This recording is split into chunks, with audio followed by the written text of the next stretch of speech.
اپنے راستے پہ جائے گا، یعنی کہ اس نے کسی نہ کسی طرح سے اپنی غلطی کو سدھار کر اپنے گول کی طرف واپس آئے۔ تو ہم مومنوں کا بھی یہی حال، ہم مسلمانوں کا بھی یہی حال ہے، جہاں پہ غلطی کی وہاں پہ سدھاریں، اس کو واپس آئیں۔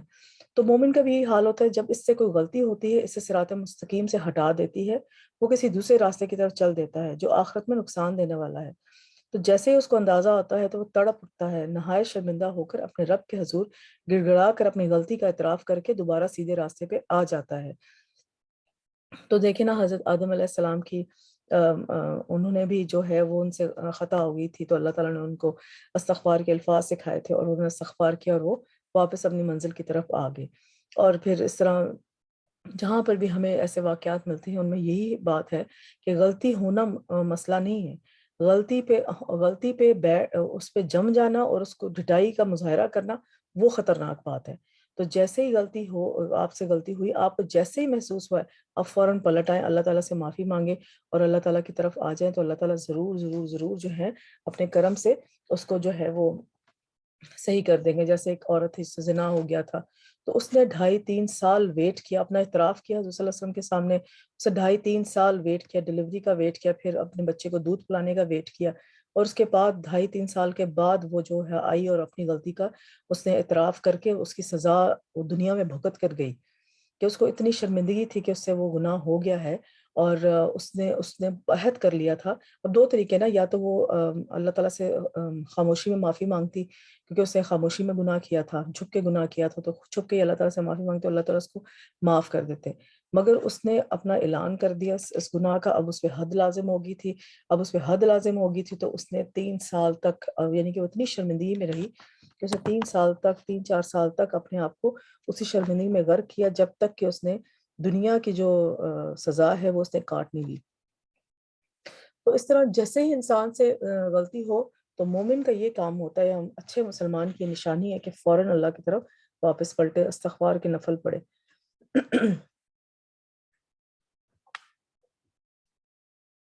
اب اس میں ایک شرط یہ بھی ہے کہ دعا کی قبولیت کی یہ شرط ہے کہ آدمی سنجیدگی اور توجہ سے دعا مانگے، پورے دل سے مانگے اور اپنے قول و قرار پر غور کرے۔ اور جب انسان کے دل اور زبان میں موافقت پیدا ہو جاتی ہے، یعنی کہ جو اس کا دل اگر شرمندہ ہے تو بے دہانی سے بیٹھ کے استغفر اللہ نہیں پڑھنا چاہیے، یعنی کہ پورے اس شرمندگی میں غرق ہو کے کہ ہم سے یہ گناہ ہو گیا ہے، اللہ تعالیٰ ہمیں معاف کر دے، تو ہی معاف کرنے والا ہے، تو پھر انسان کے جو ہے انسان اپنے اندر تبدیلی محسوس کرتا ہے اور اس رنج و غم سے وہ نجات ملتی ہے۔ تو آئیں دیکھتے ہیں یونس علیہ السلام کا کیا واقعہ تھا۔ یہ قصہ اس مقام کے علاوہ سورہ انبیاء کے علاوہ سورہ صافات اور سورہ قلم میں بھی بیان کیا گیا ہے۔ تو اللہ تعالیٰ کا بڑا خوبصورت طریقہ ہے قرآن میں جو ساری ایونٹس وغیرہ اللہ تعالیٰ ڈسکرائب کرتے ہیں، اس کا بڑا خوبصورت طریقہ ہے اللہ تعالیٰ کا بیان کرنے کا۔ جہاں پہ جس طرح کی ضرورت ہوتی ہے نا، تو اس مقام پہ وہ بات کر دیتے ہیں اللہ تعالیٰ۔ تو ایک بات کو آپ نے دیکھا ہوگا قرآن میں ایک بات کو بار بار بار بار ریپیٹ کیا ہوا ہے۔ اس کی پہلی اہم وجہ یہ ہے کہ انسان بھول جاتا ہے، ٹھیک ہے۔ اب 1 پارے سے لے کے 30 پارے تک انسان جو پہلے پارے میں بات پڑھی ہوگی وہ 30ویں پارے تک آتے آتے وہ بھول جائے گا۔ تو اللہ تعالیٰ کچھ باتیں جو کہ انسان کو بار بار بھول جاتی ہیں، اللہ تعالیٰ اس بات کو بار بار ریپیٹ کرتے ہیں پورے قرآن میں، تاکہ انسان بھولے نہ۔ اور دوسرا یہ ہوتا ہے کہ جو بھی ایونٹ جس کے بھی کانٹیکس میں وہ بات ہو رہی ہوتی ہے، اللہ تعالیٰ اس کانٹیکس میں وہ بات ڈال دیتے ہیں، ٹھیک ہے نا، تاکہ وہ ہر کانٹیکس سے، کیونکہ ایک ہی کوئی بات ہوگی اس میں 3 4 لیسنز ہوں گے، تو جس کانٹیکس میں وہ بات آئی اس لیسن کے حساب سے وہ بات اللہ تعالیٰ اس میں ڈال دیں گے، تاکہ ہمیں اس کے جو 3 4 لیسنز ایک ہی بات کے ہیں وہ ہمیں مختلف جگہ پہ ملتے رہیں۔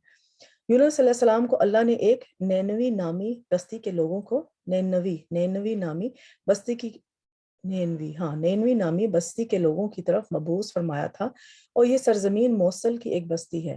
آپ نے یونس علیہ السلام نے انہیں اللہ کی دعوت دی، مگر انہوں نے اسے قبول کرنے سے انکار کرتے ہوئے اس کفر پر اصرار کیا۔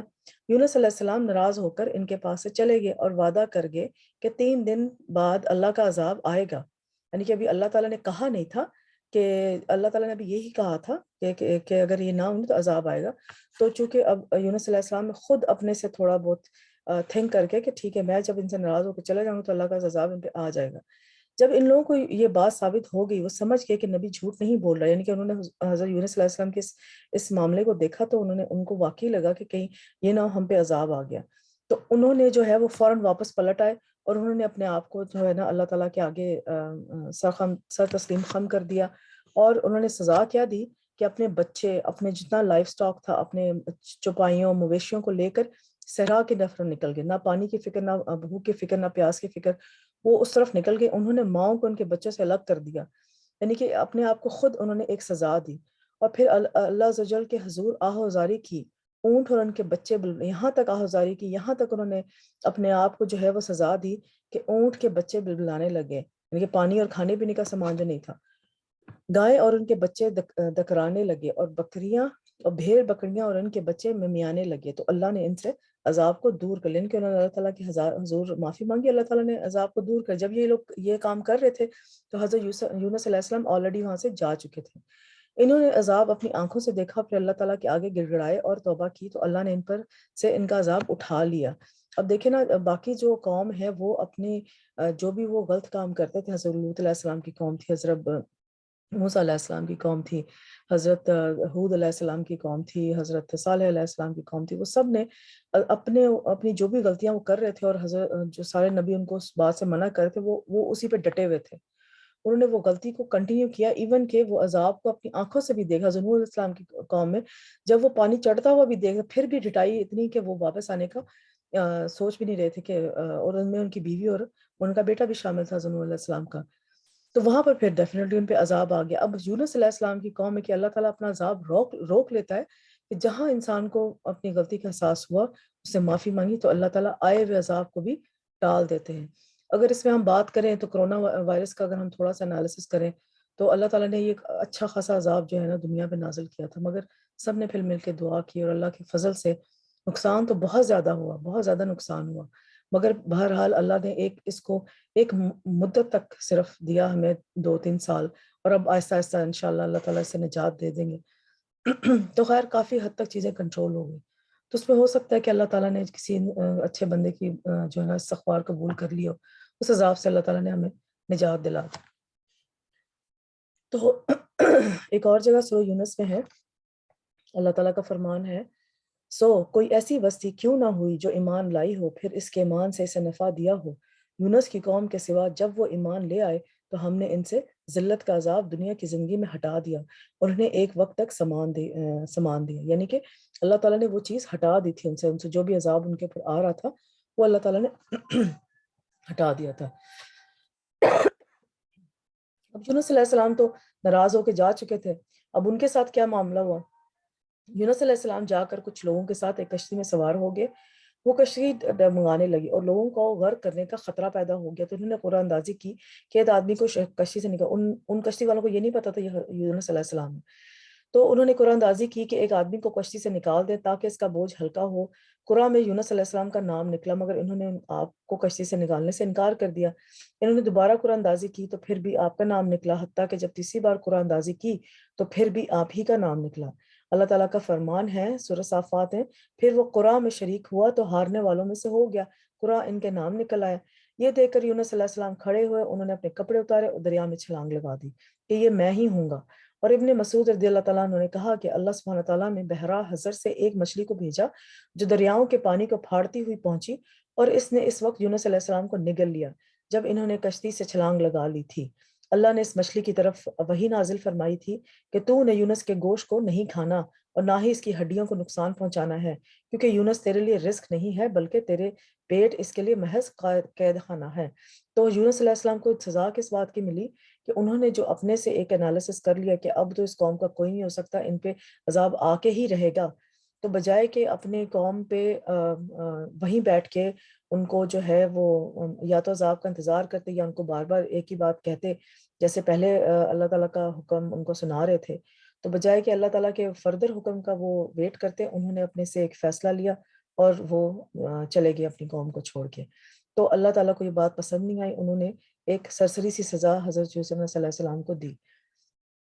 اب دیکھیں نا، اگر کوئی انسان ویسے بھی بغیر چبائے کوئی چیز پیٹ میں نگل لے تو پیٹ آگے کیا کرتا ہے، وہ اپنا کام کرتا ہے اور اپنے جتنے بھی ہضم کرنے والے انزائمز یا کیمیکلز ہیں، جتنے بھی ڈائجسٹو انزائمز ہیں، ان کی مدد سے ہمیں نہیں پتا ہوتا، ہم کوئی آرڈر تو نہیں کر رہے ہوتے نا اپنے انزائمز کو، جوسز کو کہ بھائی تم اس کو ڈائجسٹ کرو، تو بہرحال اللہ نے نہ صرف مچھلی کے دانتوں کو حکم دیا کہ اس کو چبانا نہیں ہے، بلکہ اللہ تعالیٰ نے وہ سارے ڈائجسٹو انزائمز جو جوسز سے ان کو بھی حکم دیا کہ تم نے جو ہے نا اس کو ڈائجسٹ نہیں کرنا۔ تو سبحان اللہ، اگر ہم تھوڑا سا وہ ڈیپ اس طرح سوچیں تو کہاں کہاں پہ اللہ تعالیٰ کے حکم سے کام ہو رہے ہوتے، ایون کہ ہمارے پیٹ کے اندر ہمیں پتہ بھی نہیں ہوتا، 7 اندھیروں میں بھی جو کام ہو رہے ہوتے اس پہ بھی اللہ کی مرضی شامل ہوتی۔ اگر اللہ کی مرضی ہوگی تو اللہ تعالیٰ اس چیز کو ہمارے لیے فائدہ مند بنا کے ہمارے جسموں تک، ہماری ہڈیوں تک، ہمارے گوشت تک پہنچا دے گا۔ اگر نہیں ہوگی تو اللہ تعالیٰ اس کو ویسٹ کر دیں گے۔ اس لیے کھانا کھانے سے پہلے ضرور اللہ کا شکر ادا کر کے بسم اللہ الرحمن الرحیم پڑھا کریں، تاکہ جو کام کی چیز ہے وہ ہمارے اندر داخل ہو اور جو بیکار چیز ہے وہ ہم سے دور ہو جائیں۔ چلیں، یہ تو سائڈ پوائنٹ تھا۔ دیگر آیات میں اس واقعے کی تفصیل کچھ یوں ہے سورہ صافات میں: اور بلا شبہ یونس یقیناً رسولوں میں تھا، جب وہ بھری ہوئی کشتی کی طرف بھاگ کر گیا، پھر وہ قرآ میں شریک ہوا تو بھارنے والوں میں سے ہو گیا، پھر مچھلی نے اسے نگل لیا اس حال میں کہ وہ مستحق ملامت تھا۔ ایک کثیر تعداد کا ایمان قبول کرنا، اللہ کا خوبصورت انداز میں یونس علیہ السلام کا قصہ بیان کرنا۔ وَذَنُّونَ، مچھلی والا، ان کے پوزیسر آف مچھلی والا۔ ذنون سے مراد یونس علیہ السلام ہے۔ نون مچھلی کو کہتے ہیں چونکہ مچھلی نے انہیں اللہ کے حکم سے نگل لیا تھا، اس لیے اللہ نے اس لقب کے ساتھ ان کا ذکر فرمایا۔ یعنی ہمارے بندے اور ہمارے رسول ذنون یعنی یونس کو خوبصورت ذکر اور اچھی تعریف کے ساتھ یاد کریں۔ فَظَنَّ أَن لَن نَقْدِرَ عَلَيْهِ، نقدر علیہ کہ ہم نے ان کا رزق تنگ کر دیتے ہیں، ہم اس طرح اس کو سزا دیتے ہیں۔ فنادى في الظلمات، اندھیروں میں تو اس نے پکارا اندھیروں میں۔ کس نے پکارا؟ حضرت یونس علیہ السلام۔ تو دیکھتے ہیں کون کون سا اندھیرا تھا۔ ایک تو رات کا اندھیرا تھا، ٹھیک ہے، پھر سمندر کا اپنا ایک اندھیرا ہوتا ہے، پھر مچھلی کے پیٹ کا اندھیرا۔ 3 اندھیروں میں کوئی انسان ہو اور وہاں سے بچ کے واپس آ جائے تو یہ تو اللہ تعالیٰ کی معجزہ ہی ہے نا۔ یونس علیہ السلام نے اللہ تعالیٰ کی کامل الوہیت کا اقرار کرتے ہوئے پکارا، اللہ کی ذات کو ہر نقص، ہر عیب اور ہر آفت سے منزہ اور پاک قرار دیا اور اپنے ظلم اور جرم کا اعتراف کیا۔ تو غلطی کا درست کرنے سے سب سے پہلے ہمارا کام ہے کہ اللہ تعالیٰ کی حمد و ثنا کریں اور اپنے آپ کو جو ہے نا وہ کہیں کہ ہم نے اپنی نفس پہ ظلم کیا، ہم نے جو ہے وہ ہم غلطی کرنے والے ہیں۔ اللہ تعالیٰ اپنی غلطی کا اعتراف کریں، اللہ تعالیٰ کے حضور رکھیں اپنی غلطی کو کہ میں نے یہ غلطی کی ہے۔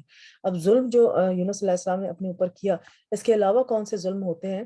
انسان اور اللہ تعالیٰ کے درمیان ظلم، جیسے شرک کرنا، انسان کا اپنے اور اپنے لوگوں کے درمیان ظلم کرنا، لائک حقوق العباد میں کوئی کوتاہی کرنا، انسان کا اپنے اور اپنے نفس کے درمیان ظلم کرنا، اپنے نفس کے اوپر ظلم کرنا کہ انسان غلطیوں پہ غلطی کرتا چلا جائے، یہ نفس پہ ظلم ہے، اور اپنے بینک جو ہے وہ گناہوں سے بھرتا جائے، یہ اپنے آپ پہ ظلم ہے۔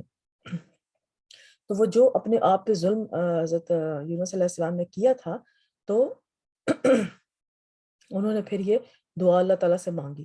پھر اللہ تعالیٰ نے جب انہوں نے بالکل شرمندہ ہو کے اپنے ظلم کا اقرار کر کے اللہ تعالیٰ کی حمد و ثنا بیان کر کے اقرار کیا تو اللہ تعالیٰ کا آگے کیا رویہ تھا؟ تو ہم نے اس کی دعا قبول کر لی اور ہم نے اسے غم سے نجات دے دی، اور اسی طرح ہم مومنوں کو نجات دیتے ہیں۔ لا الہ الا انت سبحانک انی کنت من الظالمین۔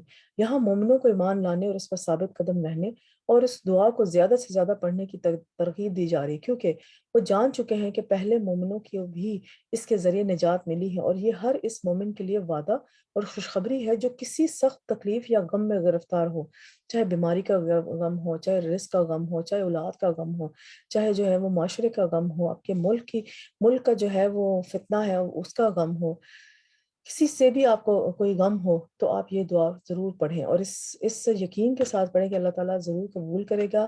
استغفار کی ایک فارم ہے، اور اپنے آپ کو حاضر کریں اللہ کے سامنے کہ ہم نے اپنے آپ پر ظلم کیا ہے، کہ گناہوں میں ہم نے اضافہ کر کے اپنے آپ پہ ظلم کیا ہے، اور گناہوں کا کفارہ پھر جو انسان کو تو دینا پڑتا ہے کسی نہ کسی صورت میں، یا جو ہے پھر جب آپ یہ ساری باتیں اپنے مائنڈ میں رکھ کے کسی بھی، فار ایگزامپل کوئی شخص بیمار ہے اور اس بیمار کے لیے ہم سب جو ہے مل کے دعا کر رہے ہیں، تو یہ دعا بہت کثرت سے کریں کہ یا اللہ ہم سے جو اپنے آپ پر ظلم ہو گیا جانے اور انجانے میں، تو اللہ تعالیٰ اس سے ہمیں نجات دے اور ہماری دعاؤں کو قبول کریں، اور اس عذاب کو ہم سے اس بیماری کو جو ہے ہم سے دور فرما دے۔ کیونکہ خاندان جو جڑے ہوئے خاندان ہوتے ہیں نا، ان میں جو ہے اگر ایک بندہ بھی بیمار ہو جائے تو چاہے وہ آپ کے ساتھ رہتا ہو یا نہ رہتا ہو، ٹھیک ہے نا، ایک بندہ بھی اس میں بیمار ہو جائے تو وہ آزمائش سب کے لیے ہوتی ہے، وہ ایک اس بیمار بندے کے لیے آزمائش نہیں ہوتی۔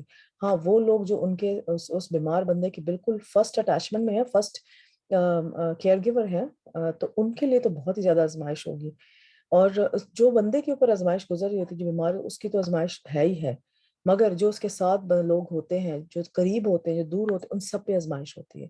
تو اس آزمائش کے وقت میں ہر کوئی اپنے گناہ کی معافی مانگ کے اللہ کے آگے گڑ گڑائے کہ اللہ تعالیٰ اس بیماری سے، اس وبال سے ہماری جان چھڑا دے۔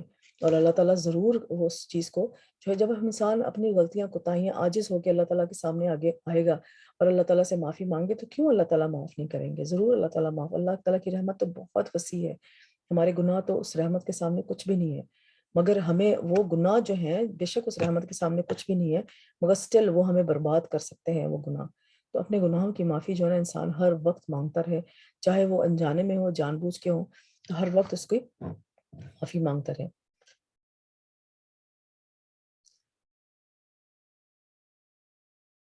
اللہ ایمان لانے کی وجہ سے اس کو اس تکلیف سے نجات دے دے گا، اور اس سے اس تکلیف کو دور کر دے گا، اور اس کی تکلیف میں کمی کر دے گا، جیسا کہ اللہ تعالیٰ نے سورہ یونس علیہ السلام کے ساتھ کیا۔ اب اس میں دیکھیں، لا الہ الا انت سبحانک انی کنت من الظالمین، پہلے جو تھی وہ اللہ تعالیٰ کی تعریف بیان ہو رہی، تحلیل اور تسبیح کی بدولت غموں سے نجات ملنا۔ تو اس میں ایک اور بات یہ بھی ثابت ہوتی ہے کہ جب ہم اللہ تعالیٰ کی تعریف کریں گے، تسبیح کریں گے، تو اللہ تعالیٰ ہمیں غموں کو سے نجات دیں گے، اور وہ کچھ بھی غم کچھ بھی ہو سکتے ہیں، آپ کو ویسے ہی کوئی سٹریس ہو سکتا ہے، بچوں کا غم، کسی قسم کا بھی غم۔ تو تحلیل کیا ہے؟ لا الہ الا اللہ۔ تسبیح کیا ہے؟ سبحانک اللہم، سبحانک۔ تحلیل اور تسبیح ہر غم کو دور کر دیتے ہیں، تکلیفوں اور پریشانی سے نجات دلاتے ہیں۔ تو جو شخص اللہ کی کتاب پر ایمان لائے، یعنی کہ اللہ کے ایمانیات پہ پورا یقین رکھے دل کے ساتھ، اور اللہ پہ توکل کرے، تو اسی کی تحلیل اور تسبیح جو ہے وہ قبول ہوتی ہے۔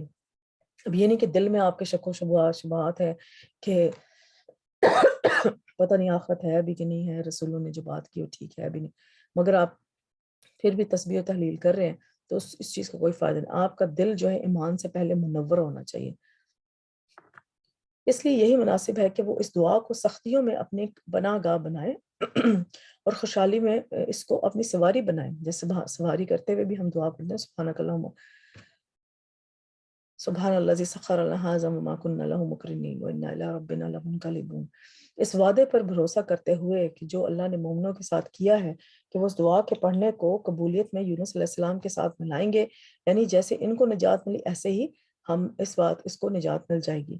تو اللہ کا فرمان ہے فاستجبنا له ونجیناہ من الغم وکذالک ننجی من المؤمنین۔ تو اللہ تعالیٰ نے اس پکارنے والے کی دعا سن لی اور اس کو جو ہے نجات دے دی، اور اللہ تعالیٰ اس کے ذریعے نجات دے دی، کس سے؟ غم سے۔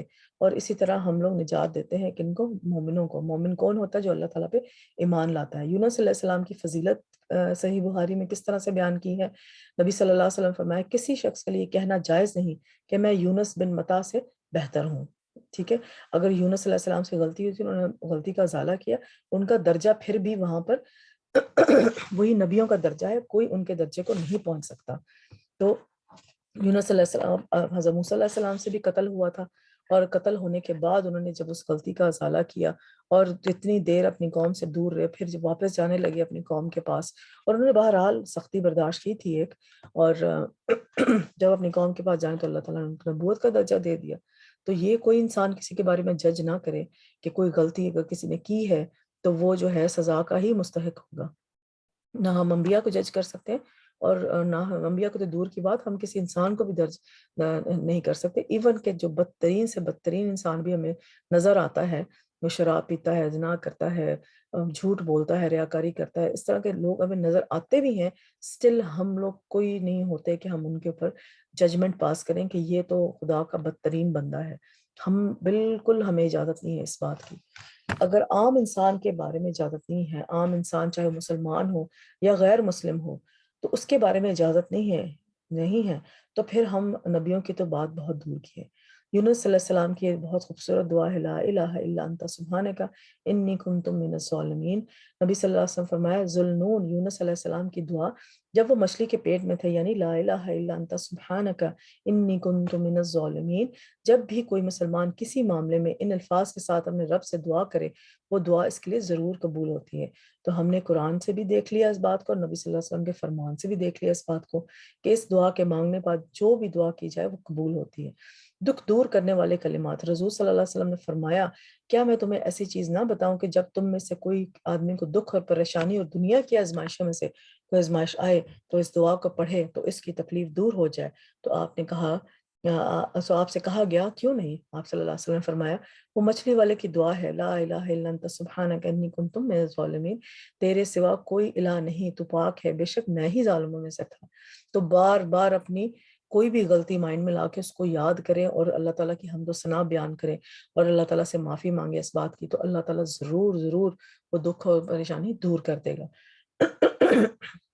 اکثر ہمارے معاشرے میں کیا ہوتا ہے کہ دعا صرف سکھا دی جاتی ہے، عربی کے کچھ لفظ سکھا دی جاتے ہیں، تو وہ سکھا تو ٹھیک ہے، انسان سیکھ تو لیتا ہے، اچھی بات ہے، انشاءاللہ اللہ توفیق بھی دیں گے کہ اس کو سمجھ لے، مگر بغیر سمجھے جو دعا مانگی جائے نا، اس کا اتنا اثر نہیں ہوتا جو کہ ہم سمجھ کے مانگتے ہیں دعا۔ تو اس دعا کو اگر مانگنا ہے تو اس کو سمجھنا بہت ضروری ہے کہ اس میں ہو کیا رہا ہے، اس کے پیچھے پس منظر کیا ہے، اور آگے ہمارے لیے سبق کیا ہے اس دعا میں۔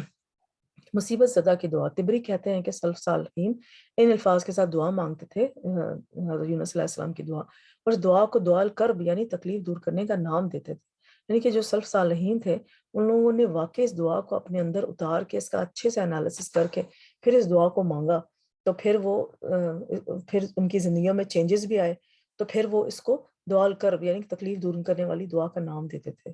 تو انہوں نے اپنی لائف ایکسپیرینس میں، پریکٹیکل ایکسپیرینس میں یہ بات سیکھی کہ کیسے یہ دعا جو ہے وہ تکلیف کو دور کرتی ہیں۔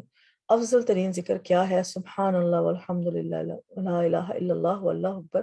افضل ترین ذکر ہے کہ بندہ اس کو پریشانیوں اور غموں میں چھٹکارا ملتا ہے۔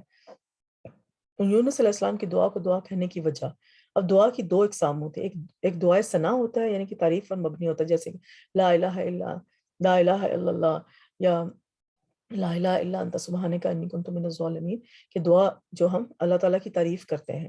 اور دوسری دعا کیا ہے؟ جو درخواست پہ، یعنی کہ ہم نے اپنی کوئی مشکل ہے، کوئی حاجت ہے، وہ اللہ تعالیٰ سے طلب کریں۔ اب دعا مانگنے کا بھی طریقہ ہے نا، پہلے آپ دعا ثنا سے، ہمیشہ دعا ثنا سے شروع کریں، اس میں آیت الکرسی شامل کریں، آیت الکرسی میں بھی دعا ثنا ہے۔ پھر آپ اس میں جو ہے درود شریف شامل کریں، جو دعا درود شریف کے ساتھ مانگی جاتی ہے اس کے ایکسیپٹ ہونے کے چانسز بہت زیادہ ہوتے ہیں۔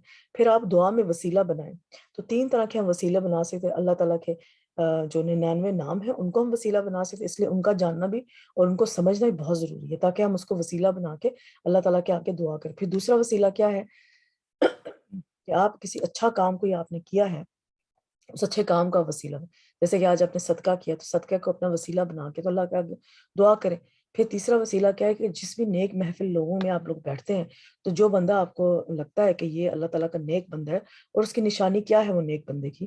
اب پہلے تو میں بتاؤں کہ وہ وسیلہ آپ اس کو بنا کے، میں اس نیک بندے کی محفل میں بیٹھا تھا تو جو ہے مجھے جو ہے میں اس کو وسیلہ بناتا ہوں اور اللہ تعالیٰ سے اپنی دعا طلب کرتا ہوں۔ تو پہلے کیا آ گیا؟ دعائے ثنا آ گئی، آیت الکرسی آ گئی، درود شریف آ گیا، پھر وسیلے آ گئے، پھر آپ اپنی طلب کریں دعا کو، اور پھر اینڈ کریں اپنے اللہ تعالیٰ کی دعا، اللہ تعالیٰ کی حمد و ثنا سے دوبارہ اس کو دعا کو اینڈ کریں، اور جو ہے درود شریف سے اس دعا کو اینڈ کریں۔ اب کیسے پتہ لگے گا جو بندہ وسیلہ ہم بنا رہے ہیں اس بندے کو جو کہ اللہ تعالیٰ کا محبوب، اللہ تعالیٰ کا نیک بندہ ہمیں لگ رہا ہے، اس بندے کو دیکھ کے آپ کو جب اسلام کی یاد آئے، آپ کو جو ہے اپنے دین کی طرف جانے کا دل کرے، اس کا مطلب ہے کہ وہ بندہ جو ہے وہ اللہ تعالیٰ کا نیک بندہ ہے۔ اس دعا کی گنتی متعین نہیں ہے۔ اب ہم لوگ اکثر ہمارے معاشرے میں یہ ہے کہ گنتی کے حساب سے 100 دفعہ پڑھ لیں، 1000 دفعہ پڑھ لیں، 10,000 دفعہ کی تسبیح کر لیں، تو یہ ہمیں سنت سے ثابت نہیں ہے۔ اس دعا کے بارے میں نبی صلی اللہ علیہ وسلم کی طرف سے کوئی محدود گنتی وارد نہیں ہے، تو یہی لازم ہے کہ اس کو کوئی حد بندی مقرر نہ کی جائے۔ اب اسلام میں کچھ چیزوں کی ہمیں تعداد بتائی گئی ہے کہ اس تعداد کے مطابق ہم اپنا جو ہے اپنی کر لیں۔ جیسے نماز کے بعد کی تعداد ہمیں پتہ ہے کہ سبحان اللہ والحمد للہ اللہ اکبر، اس کی تعداد ہمیں پتہ ہے کہ اس کو کتنی دفعہ پڑھنا ہے، 33 33 34 دفعہ۔ رات کو سونے سے پہلے اپنا جو فٹیگ کا جو آپ تھک جاتے ہیں، تو حضرت فاطمہ کو جیسے حضور صلی اللہ علیہ وسلم فرمائی تھے کہ سبحان اللہ الحمد للہ لا الہ، اور شاید استغفر اللہ بھی مجھے بھول گیا، سوری، ٹھیک ہے، مگر سبحان اللہ الحمد للہ اللہ کو اکبر، یہ تینوں چیزیں ضرور پڑھنی ہے 33 33 34 ٹائمز۔ تو جو ہے یہ اور جیسے صبح شام کی دعاؤں میں 100 دفعہ سبحان اللہ و بحمدہ استغفر اللہ کا جو ہے وہ آپ نے کرنا ہے. تو جن کی تعداد بتائی گئی اس کو تعداد کے ساتھ پڑھیں، اور تعداد کے اوپر ہی پڑھنے تو کوئی حرج نہیں ہے. مگر جن کی تعداد نہیں بتائی گئی اور جو سنت سے ثابت نہیں ہے اس کو پلیز مت کریں، وہ بدعت ہے.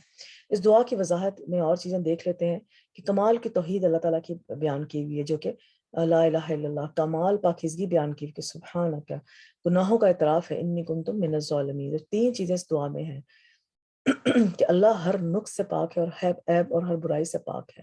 تو اللہ تعالیٰ کی تعریف ہے، اس میں دعا ثنا ہم لوگ کر رہے ہیں زیادہ تر، اور اپنی غلطی کا اعتراف کر رہے ہیں. ٹھیک ہے، اس دعا میں 4 چیزوں کو وسیلہ بنایا گیا ہے. ایک تو توحید کو کہ اللہ کا نام ہے، اللہ کا نام ہے کہ اللہ تعالیٰ کے سوا کوئی معبود نہیں.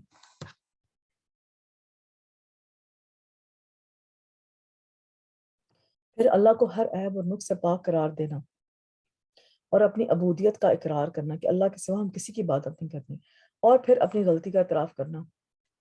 ٹھیک ہے، تو ان چیزوں کو وسیلہ بنا کے آپ اپنی دعا مانگ سکتے ہیں. دعا کی قبولیت کے اسباب.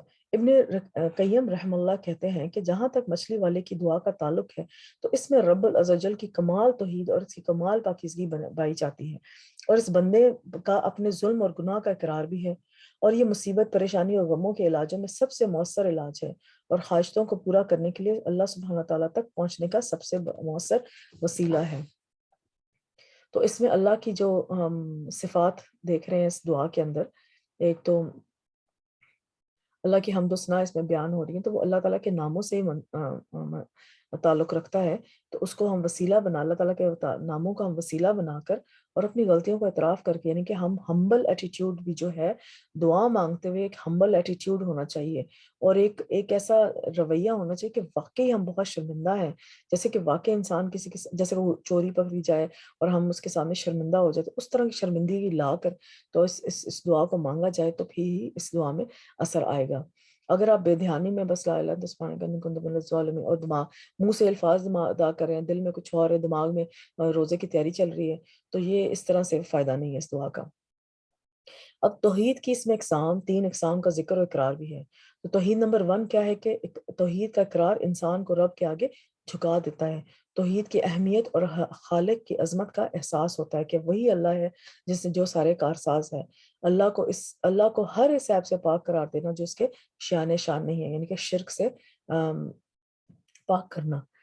سبحان اللہ یہ لفظ تسبیح سے لیا گیا ہے، اور اس کا مطلب اللہ کی پاکیزگی بیان کرنا ہے. اللہ تعالیٰ اپنے افعال اور اقوال میں ہر عیب و نقص سے پاک ہے، اور اللہ ہر اس چیز سے پاک ہے جو اس کی شان کے لائق نہیں، اور اللہ تعالیٰ سے ہر وہ چیز بعید ہے جو اللہ عز و جل کی قدر اور اس کے مرتبے اور اس کے مقام کے برابر نہیں.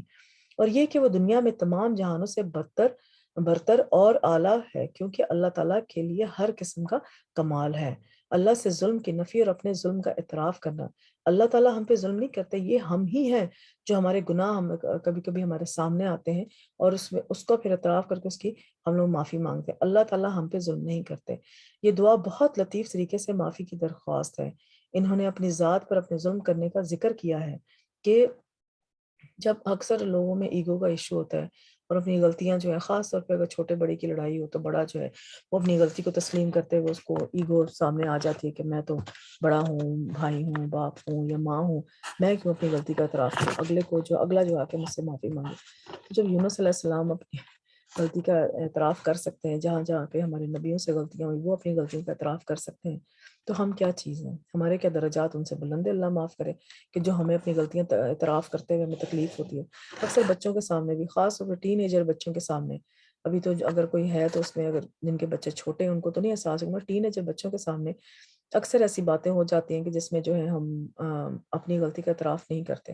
تو ٹھیک ہے، اگر آپ کو بہت ہی آپ کی ایگو آپ کو تنگ کر رہی ہیں، بٹ ایٹ لیسٹ آپ تھوڑا سا، اگلے بچے بھی سمجھدار ہیں ماشاءاللہ ہوتے ہیں، تھوڑا سا ان کو ہٹ دیں کہ ہاں ٹھیک ہے آئندہ ایسے نہیں ہوگا انشاءاللہ. مگر یہ ہے کہ آپ آگے سے جو بھی آپ کی بات ہے وہ کنٹینیو کریں. مگر یہ ہے کہ اپنی یہ ٹین ایجر بچوں کو تربیت میں بہت بڑا ایک پوائنٹ ہے کہ اپنی غلطی کا اعتراف، اگر بڑوں سے کوئی غلطی ہو گئی ہے تو اس میں بچہ بڑا جو ہے وہ اپنے ٹین ایجرز کے سامنے اپنی غلطی کا اعتراف کریں. کیونکہ ایک تو یہ ٹین ایجرز میں بھی ایگو کا ایشو ہوتا ہے، پھر آپ ہی اپنی ایگو کا ایشو لے کے آ جائیں گے تو وہ پھر جو ہے نا وہ معاملہ پھر اور خراب ہو جائے گا، بچے ہم سے دور ہو جائیں گے۔ تو اس میں ٹپ ایک یہی ہے کہ اگر آپ اچھے طریقے سے وہ آپ کی انسلٹ نہ کریں وہ بچے آپ کی، تو آپ خود ہی بیلنس کریں کہ کس طرح سے میں بات کروں گی کہ میری انسلٹ بھی نہ ہو اور اگلے کو پتہ بھی لگ جائے کہ میں جو ہوں وہ اپنی مسٹیک کو ریئلائز کر رہی ہوں یا کر رہا ہوں۔ تو یہ پھر تو اس میں یہی بات سوچا کہ جب انبیاء نے اپنی مسٹیکس کا ریئلائز کر کے معافی مانگی اللہ تعالیٰ سے، آپ اللہ سے بھی معافی مانگے اور اس بچے سے بھی، تو پھر وہ جو ہے نا اگر آپ اپنی ایگو سے تھوڑا ڈاؤن آئیں گے تو بچے بھی پھر اس بات کو دیکھیں گے، اچھا ٹھیک ہے، اسٹل پیرنٹس ہی آئیڈیلائز کرتے ہیں وہ اپنی لائف میں، چاہے جیسا مرضی پیرنٹ ہو تو وہ پیرنٹس کو ہی آئیڈیلائز کرتے ہیں اپنی لائف میں۔ تو جب وہ بچے دیکھیں گے پیرنٹس کو اس طرح کرتے ہوئے تو وہ خود بھی اس طرح کے کام کریں گے، اپنی ایگو کو جو ہے نا وہ لے کر نہیں آئیں گے۔ بڑا ڈیفیکلٹ ٹائم ہوتا ہے وہ ٹین ایجرس کا، جس میں وہ اپنی ایگو میں زیادہ تر بچے جو ہے نا وہ اپنی ایگو میں رہتے ہیں اور ان سے ان کو نکالنا بڑا مشکل کام ہوتا ہے۔ تو ایک ٹپ ہے آپ یوز کر سکتے ہیں، ہو سکتا ہے آپ کے کام آئے۔ پھر دیکھتے ہیں کہ اپنے گناہوں کا اعتراف کرنا حاجت پوری کرنے کا سب سے افضل دروازہ ہے۔ بندے کو اپنے گناہوں اور غلطیوں کو اقرار کرنا چاہیے اور اللہ سے درگزر اور معافی طلب کرنی چاہیے۔ اب کبھی کبھی ہمیں ہوتا ہے کہ پتہ نہیں ہم نے تو گناہ کو کیا ہی نہیں ہے، یہ نہیں سوچنا چاہیے، گناہ انسان سے کچھ نہ کچھ جانے میں انجانے میں ہو جاتا ہے۔ تو اللہ تعالیٰ سے یہ دعا کریں کہ جانے انجانے میں جو بھی ہم سے گناہ ہوئے مجھ سے معاف کر دیں۔ تو جو اس نے دنیا میں کی ہے غلطیاں یا اس کی آرزوؤں اور حاجات کو پورا کرنے کے لیے اور تکالیف کو دور کرنے کے لیے اللہ کے ہاں سب سے بہتر اور افضل دروازہ ہے کہ آپ اپنے گناہوں ہمبل ہو جائیں، ہمبل ایٹیٹیوڈ آگے سامنے اختیار کریں۔ اب دیکھیں نا، آپ خود سمپل ایک ایگزامپل لیں، ایک بچہ ہے اس نے غلطی کی ہے، وہ آگے آ کے آپ کو بس پورے طریقے سے کہتا ہے اچھا سوری میں دوبارہ نہیں کروں گا، تو وہ آپ کو سوری اس کا اچھا لگے گا کہ یا آ کے وہ آپ کو پیار کر رہا ہے اور آپ کو ہگ کر رہا ہے اور پھر سوری کہہ رہا ہے اور آپ کو جو ہے آپ کے یعنی کہ فار ایگزامپل آپ کو مساج کرنا شروع کر دیا ہے کہ میں اور کس کرنا شروع کر دیا میں، تو کون سا سوری آپ کو زیادہ اچھا لگا؟ ظاہر بات ہے جو بچہ پیار سے کر رہا ہے۔ تو ہمبل ایٹیٹیوڈ اللہ تعالیٰ کو بھی پسند ہے، اگر ہمیں پسند تو اللہ تعالیٰ کو بھی پسند ہے۔ تو ہم اپنے آپ کو نیچا گرا کر اللہ تعالیٰ کے آگے ہمبل ہو کر اور اپنی غلطیوں کا اعتراف کر کے اللہ تعالیٰ سے معافی مانگے تو اللہ تعالیٰ ضرور ہمیں معاف کر دیں گے۔ اور یہاں توبہ کی ایک شرط کی دلیل بھی پائی جاتی ہے، وہ اپنے گناہوں اور نافرمانی کا اقرار کرنا ہے کہ توبہ کے مختلف سٹیپس ہیں۔ ایک تو آپ ریئلائز کریں، سب سے پہلے تو آپ کو ریئلائز ہوگا کہ آپ نے غلط کام کیا، پھر اس کو جو ہے شرمندہ ہو کے اللہ تعالیٰ کے سامنے بیان کر کے اللہ تعالیٰ میں شرمندہ ہوں اس کے میں نے یہ مجھ سے غلطی ہو گئی ہے، پھر اس کو جو ہے نہ کریں، دوبارہ نہ کرنے کا عہد کریں کہ انشاءاللہ اللہ تعالیٰ میں دوبارہ نہیں کروں گا۔ ٹھیک ہے، یہ جو 3-4 باتیں ہیں اس کے بعد پھر توبہ قبول ہوتی ہے، اس کے علاوہ توبہ قبول نہیں ہوتی کہ آپ بار بار وہ گناہ کرتے جائیں، اس کو ریئلائز بھی نہ کریں اور آپ کہیں کہ میں توبہ کرتی ہوں، تو یہ توبہ نہیں ہے، کہ مذاق ہے۔ سید الاستغفار میں اللہ کی عبودیت اور اپنی زندگی اور گناہوں کا اعتراف۔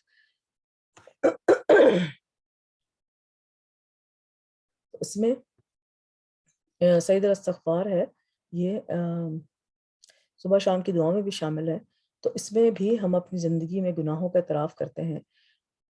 اس کی اردو ہے، چلے مانگ بھی لیتے ہیں اللہ سے دعا۔ اللہم انت ربی لا الہ الا انت خلقتنی وانا عبدک وانا علی عہدک ووعدک ما استطعت اعوذ بک من شر ما صنعت وابوء لک بنعمتک علی وابوء بذنبی فاغفر لی فانہ لا یغفر الذنوب الا انت۔ اے اللہ آپ میرے رب ہیں، آپ کے علاوہ کوئی معبود نہیں، آپ نے مجھے پیدا کیا ہے، میں آپ کا بندہ ہوں اور اپنے عہد اور اپنے وعدے پر حسب استطاعت قائم ہوں۔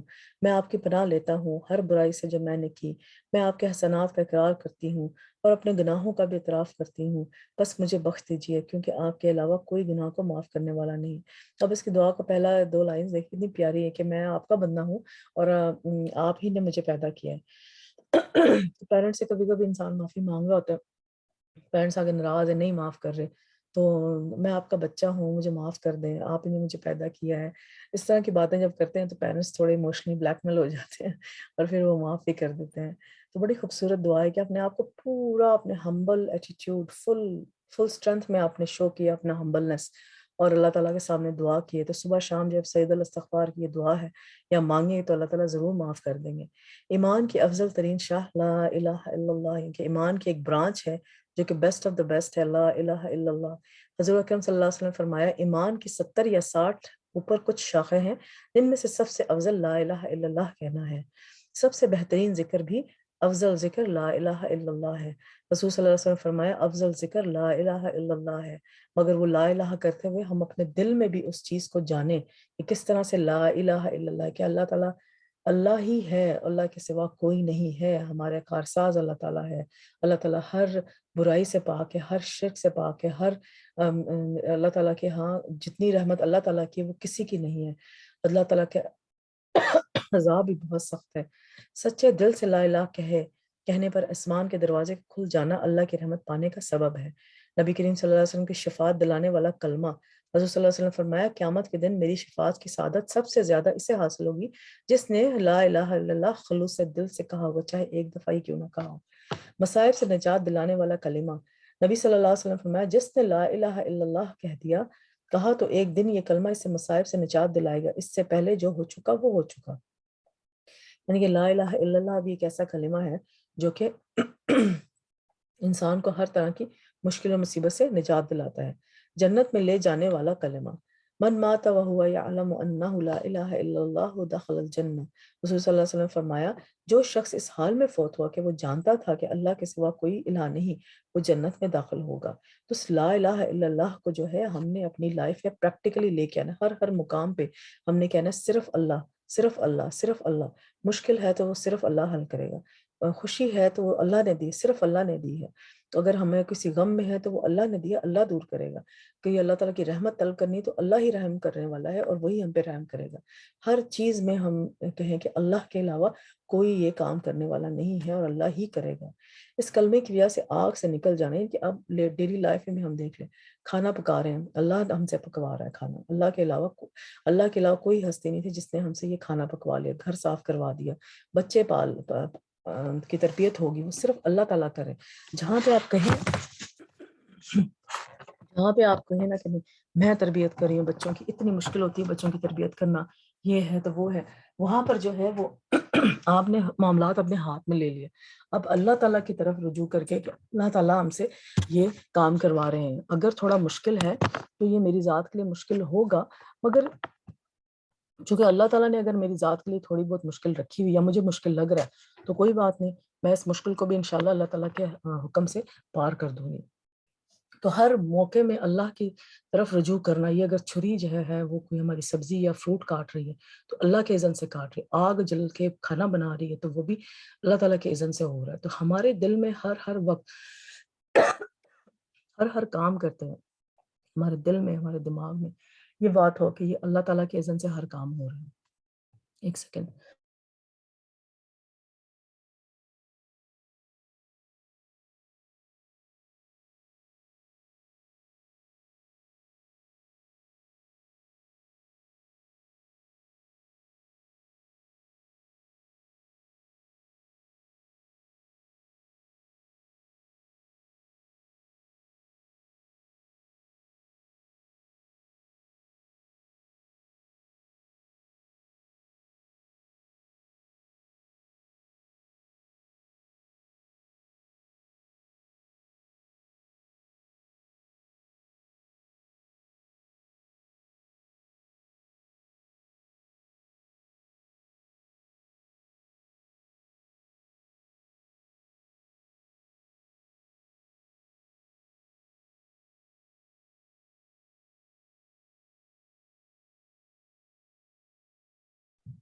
سوری، اس کلمے کی وجہ سے آگ سے نکالا جانا، مرنے والے کو خاص طور پر اس کی تلقین کرنی چاہیے۔ رسول صلی اللہ علیہ وسلم نے فرمایا اپنے مرنے والوں کو لا الہ الا اللہ کی تلقین کرو۔ جو بھی انسان فوت ہو رہا ہو تو بجائے کہ پینک سچویشن کریٹ کرنے کے، اس کے سامنے بیٹھ کے انسان جو ہے یہ کلمہ بار بار اس کلمے کو خود پڑھے، یہ نہ کہے کہ اگلے کو پڑھنے کے لیے نہ کہے، اس میں کیا ہے کہ انسان جو فوت ہو رہا ہوتا ہے وہ بیچارہ ایک تکلیف میں ہوتا ہے، موت کی تکلیف جو ہے نا بہت بڑی ہے۔ تو جب انسان آپ کو لگے کہ اگلا جو ہے فوت ہو رہا ہے، فار ایگزامپل کچھ سی پی آر ہو رہا ہے اور وہ ریکور نہیں کر پا رہا، یا جو ہے وہ اس کی آئی وی لائن نہیں مل رہی تو وہ ریکور نہیں کر پا رہا، تو آپ اس کے سامنے خود چپ کر کے لا الہ پڑھنا شروع کر دیں۔ اس کو کہیں گے تو ہو سکتا ہے وہ اپنی تکلیف کی وجہ سے کوئی ایسے کلمات منہ سے ادا کر دے جس کی وجہ سے وہ اس کے لیے اچھے نہ ہوں، یا کوئی ایسے کفری یا کلمات ادا کر دیں۔ تو بجائے کہ ایک سائیکالوجی ہوتی ہے نا، سائیکالوجی کو سمجھنے کی کوشش کریں کہ اس کے سامنے جو ہے وہ اونچا اونچا لا الہ الا اللہ پڑھنا شروع کر دیں، یا اس کو آپ گلے لگائیں اور لا الہ الا اللہ پڑھنا شروع کر دیں، تو وہ انسان خود ہی جو ہے اس کو وہ اپنے طبیعت کے مطابق پڑھے گا آگے سے وہ لا الہ الا اللہ۔ آپ کو کہنے کے بعد پڑھو پڑھو پڑھو، تو یہ کہنے کی ضرورت نہیں ہے آپ کو۔ رواہ مسلم کی حدیث ہے یہ، سبحانک، تسبیح سے تقدیر بدل جاتی ہے۔ سبحان اللہ، دیکھیں کتنی پیاری بات ہے کہ اللہ تعالیٰ نے تقدیر کا، جیسے پیچھے ہم نے لیسن کیا تھا تقدیر کا، تو اس میں ہے کہ تقدیر میں جو لکھا ہوگا اس کو ہم نے ہر حال میں قبول کرنا ہی کرنا ہے۔ تو اہل علم میں کسی کا کہنا کہ میں نے قرآن میں تسبیح کو تلاش کیا تو میں نے ایک عجیب چیز پائی، میں نے پایا کہ تسبیح تقدیر کو ٹال دیتی ہے، جیسا کہ یونس علیہ السلام کے واقعے میں اللہ تعالیٰ نے فرمایا فَلَوْلَا إِنَّهُ كَانَ مِنَ الْمُسَبِّحِينَ لَلَبِثَ فِي بَطْنِهِ إِلَى يَوْمِ يُبْعَثُونَ۔ پھر اگر یہ بات نہ ہوتی کہ بے شک وہ تسبیح کرنے والوں سے تھا، تو یقیناً اس کے پیٹ میں اس دن تک رہتا جس میں لوگ اٹھائے جائیں گے۔ سبحان اللہ۔ یعنی کہ اللہ تعالیٰ نے اس کی تسبیح، اللہ تعالیٰ نے یہ حکم مچھلی کو دیا ہوا تھا کہ پیٹ میں رکھنا ہے ان کو کھانا نہیں ہے، ان کو ڈائجسٹ نہیں کرنا۔ تو اگر تو وہ اللہ تعالیٰ نے ان کی قسمت میں لکھا ہوا تھا، دیکھیں نا انسان کی قسمت میں جو لکھا ہوتا ہے تو وہ تو ہو کر ہی رہتا ہے، ٹھیک ہے۔ اب اللہ تعالیٰ نے حضرت یونس علیہ السلام کی قسمت میں لکھا ہوتا، اگر وہ تسبیح نہ کرتے تو آج تک بھی وہ پیٹ میں ہوتے اور قیامت کے دن بھی وہ پیٹ سے ہی نکالے جاتے۔ تو یہ اللہ تعالیٰ نے یہ بات یہاں پہ قرآن میں وضاحت کے ساتھ بتائی ہوئی ہے کہ اگر وہ تسبیح کرنے والوں سے نہ ہوتے تو ہم قیامت کے دن تک ان کو اسی میں رکھتے۔ تو دیکھیں تسبیح سے تقدیر بھی بدل جاتی ہے۔ اگر آپ کی تقدیر میں بیماری لکھی ہوئی، اگر آپ کی تقدیر میں رزق کی کمی لکھی ہوئی، اگر آپ کی تقدیر میں اولاد نہیں لکھی ہوئی، تو اللہ تعالیٰ کی حمد و ثنا سے اس چیز کو مانگیں اللہ تعالیٰ سے، ٹھیک ہے۔ ایک تو یہ ہو سکتا ہے کہ ٹھیک ہے اللہ نے لکھا ہوا تو مجھے اس میں رہنا آتا ہے تو میں اس کو فیس کر سکتا ہوں، ٹھیک ہے۔ ایک ہر انسان کو اپنی لائف میں جو ہے نا وہ ایک اسٹیبلائزیشن چاہیے ہوتی ہے، اپنی لائف میں ایک ایزینس چاہیے ہوتی ہے۔ وہ ایزینس کے لیے جو ہے نا پھر اگر ہمیں وہ چاہیے، اگر ہماری تقدیر، ہمیں نہیں پتا کہ ہماری تقدیر میں لکھا ہوا ہے کہ نہیں لکھا ہے، وقتی طور پہ لکھا ہوا ہے کہ ساری عمر کی لکھا ہوا ہے، ہمیں نہیں پتا۔ بہرحال جو بھی تکلیف سے آپ گزر رہے ہو تو اس کو پھر اللہ کے حمد و ثنا اور تسبیح کے ساتھ اس تکلیف کے لیے دعا کریں۔ تو اگر وہ آپ کی زندگی میں ساری عمر کے لیے فار ایگزامپل لکھا ہوا تو تسبیح سے آپ کی وہ تقدیر اللہ تعالیٰ بدل دیں گے۔ تو ایک تو دعائیں تقدیر بدلتی ہیں، اور ایک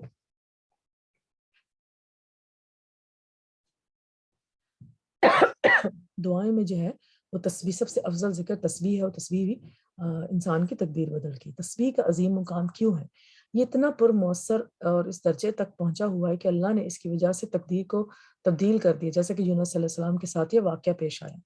داؤد علیہ السلام کے ساتھ پہاڑوں پرندوں کی تسبیح کرنا، وَسَحَّرَنَا مَعَ دَاوُدَ الْجِبَالَ يُسَبِّحُونَ وَالطَّيْرَ، ہم نے داؤد کے ساتھ پہاڑوں کو مسخر کر دیا جو تسبیح کرتے تھے۔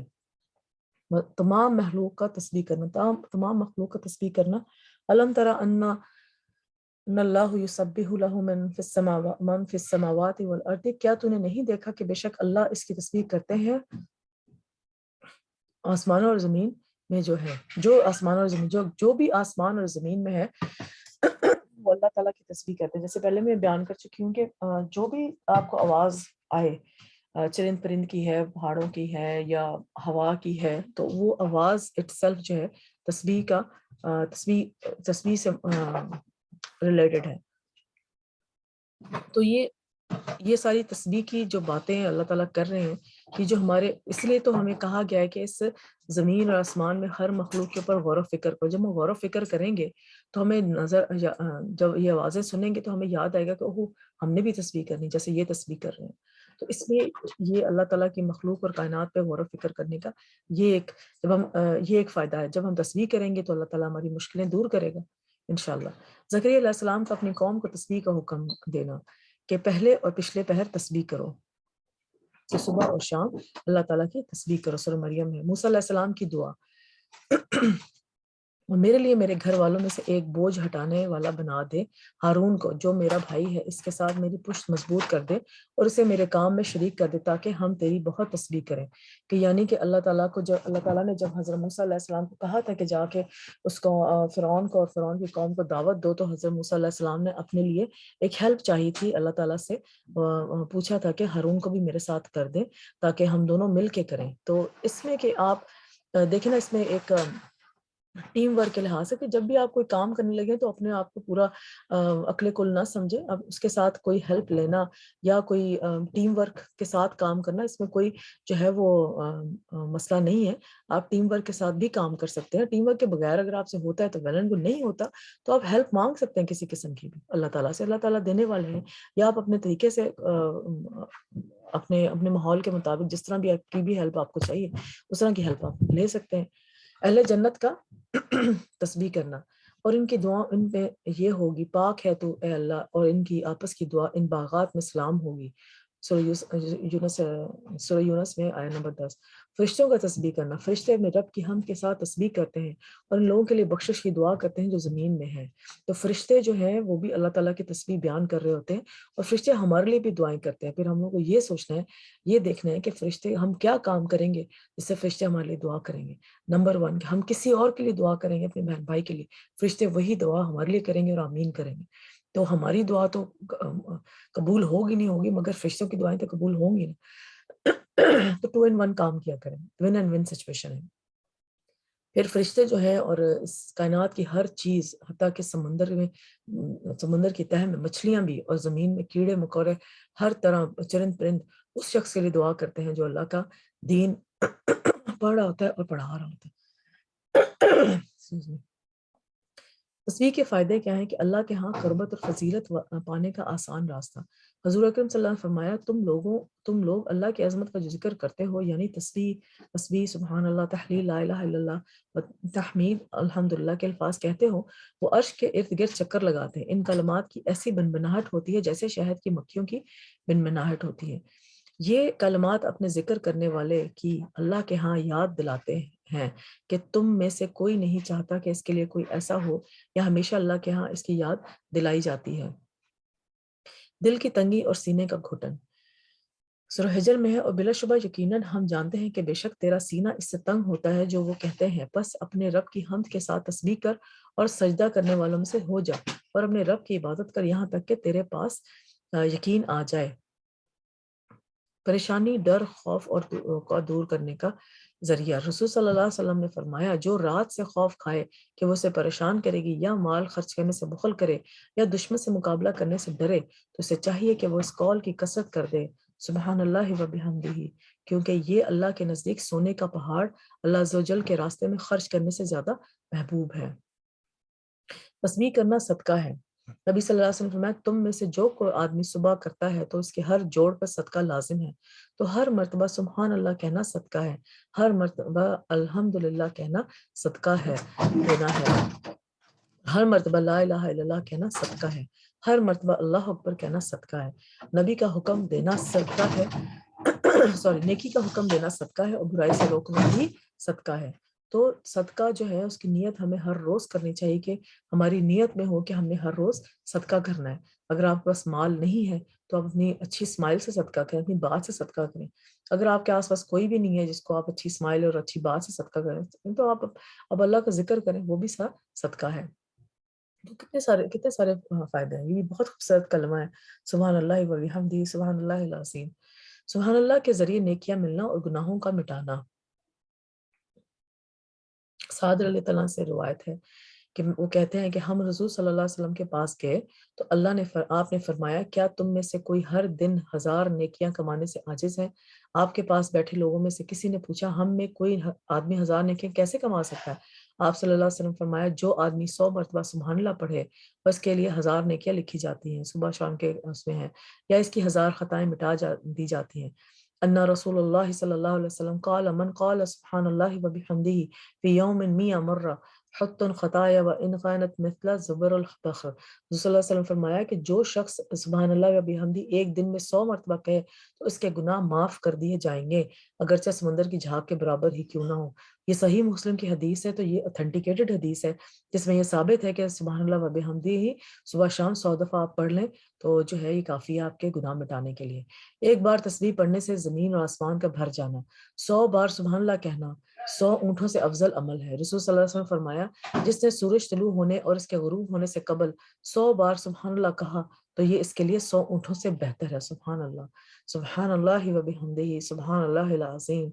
انی کنتم من الظالمین، اس میں پھر ہم یہ بات دوبارہ ریوائز ہے کہ اپنے گناہوں کا اعتراف کرنا، اللہ تعالیٰ کا توبہ کرنے والوں سے محبت کرنا. ان اللہ یحب التوابین یحب المتطہرین، سورہ بقرہ میں ہے بے شک اللہ توبہ کرنے والوں اور پاک رہنے والوں سے محبت کرتا ہے. اللہ کا توبہ کرنے والے انسان سے خوش ہونا.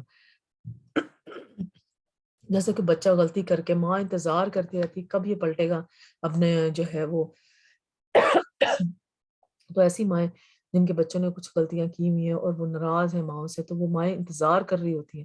آپ لٹرلی آپ ان سے بات کریں تو وہ اسی ان کی باتوں میں ٹھیک ہے وہ ناراضگی ہے وہ سب ہوگا، مگر ایک وہ ان کا انتظار کا ایک آپ کو ٹچ بھی نظر آئے گا کہ وہ مائیں جو ہیں وہ باپ جو ہیں انتظار کر رہے ہوتے ہیں کہ کس طرح یہ بچہ پلٹ کے ہماری طرف آئے.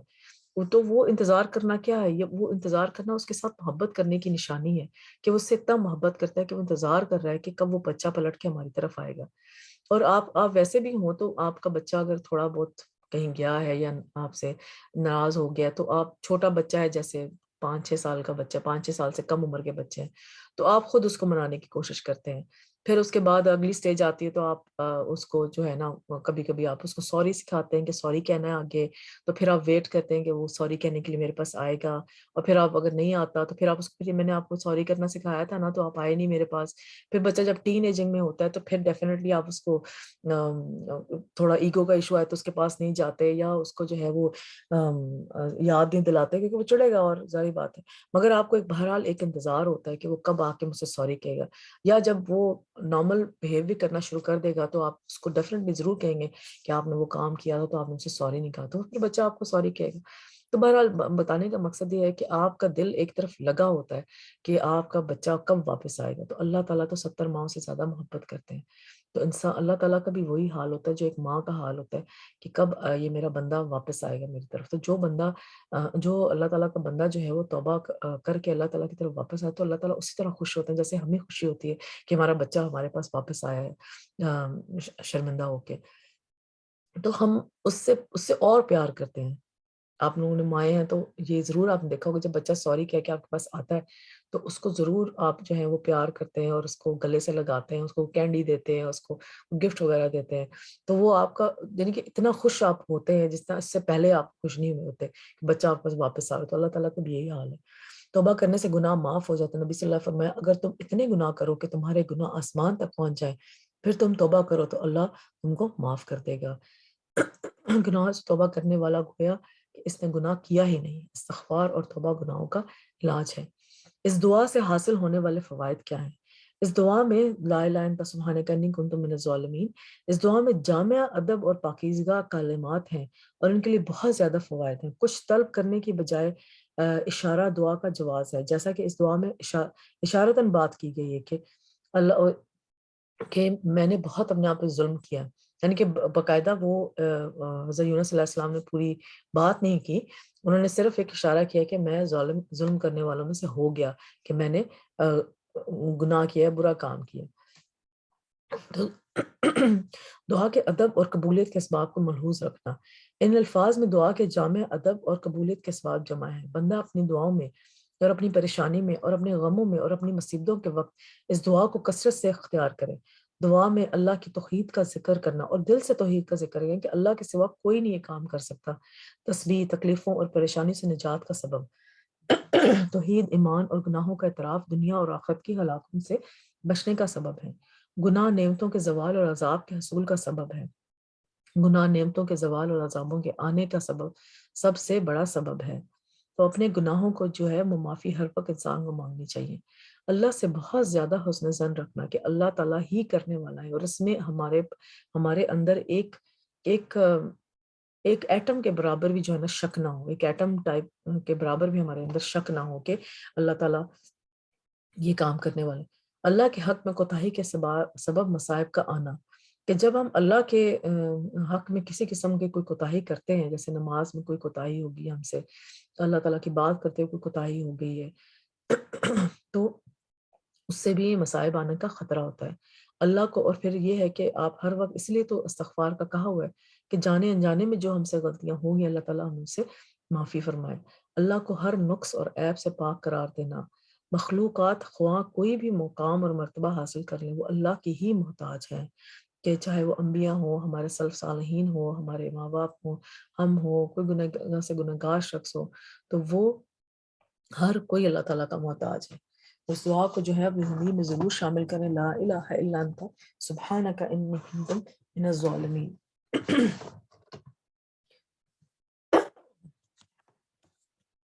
اللہ کی طرف رجوع کرنا، انسان اللہ کا ہی محتاج ہے، جیسے سورہ فاطر میں اے لوگو تم ہی اللہ کی طرف محتاج ہو، اور اللہ ہی سب سے بے پرواہ تمام تعریفوں کے لائق ہے۔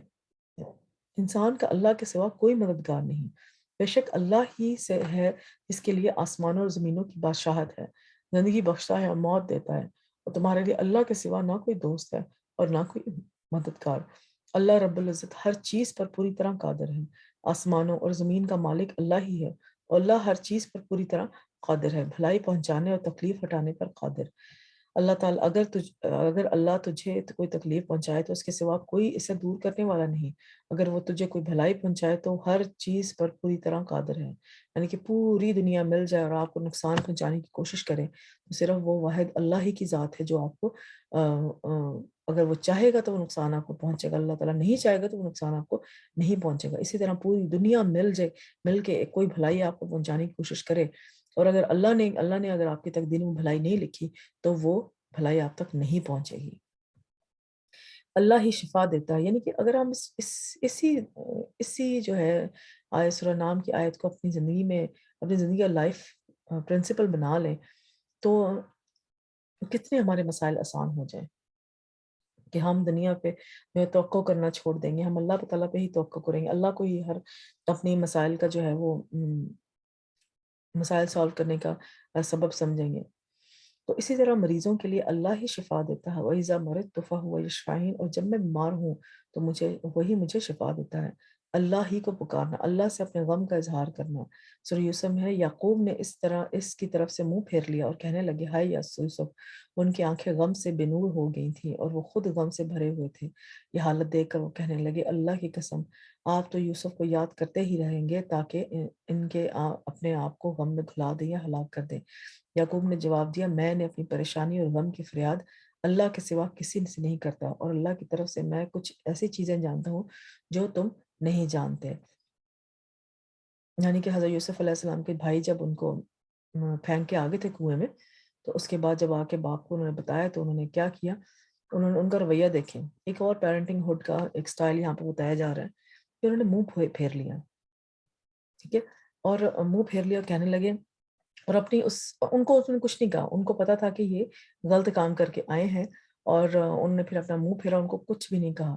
تو سم ٹائمز اگر بچے غلطی کر رہے ہوں تو اس میں جو ہے آپ ہر غلطی پہ ان کو پنش نہ کریں، کچھ غلطیاں آپ ان کی چھوڑ دیا کریں۔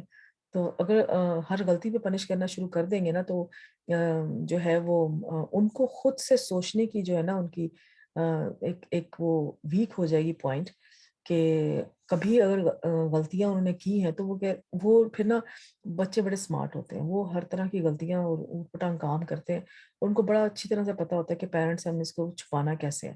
تو جب اگر آپ بار بار ان کو ہر غلطی پہ ڈانٹیں گے، ماریں گے یا کچھ بھی آپ ان کو سزا دیں گے تو وہ ایک غلطی کرتے یہ کہ اچھا یہی ہوگا نا، چلو ٹھیک ہے کچھ نہیں ہوتا، تھوڑی دیر کے لیے ہم کر لیں گے۔ کبھی کبھی جب آپ ان کو نہیں بھی ڈانٹیں گے نا تو پھر ان کو اندر ایک شرمندگی کا احساس پیدا ہوگا کہ اس دفعہ میں جو ہے نا کچھ بھی نہیں کہا تو ہو سکتا ہے پیرنٹس ہماری باتوں سے تھک گئے ہوں، یعنی کہ ایک شرمندگی کا احساس ان کے اندر ضرور پیدا ہوگا۔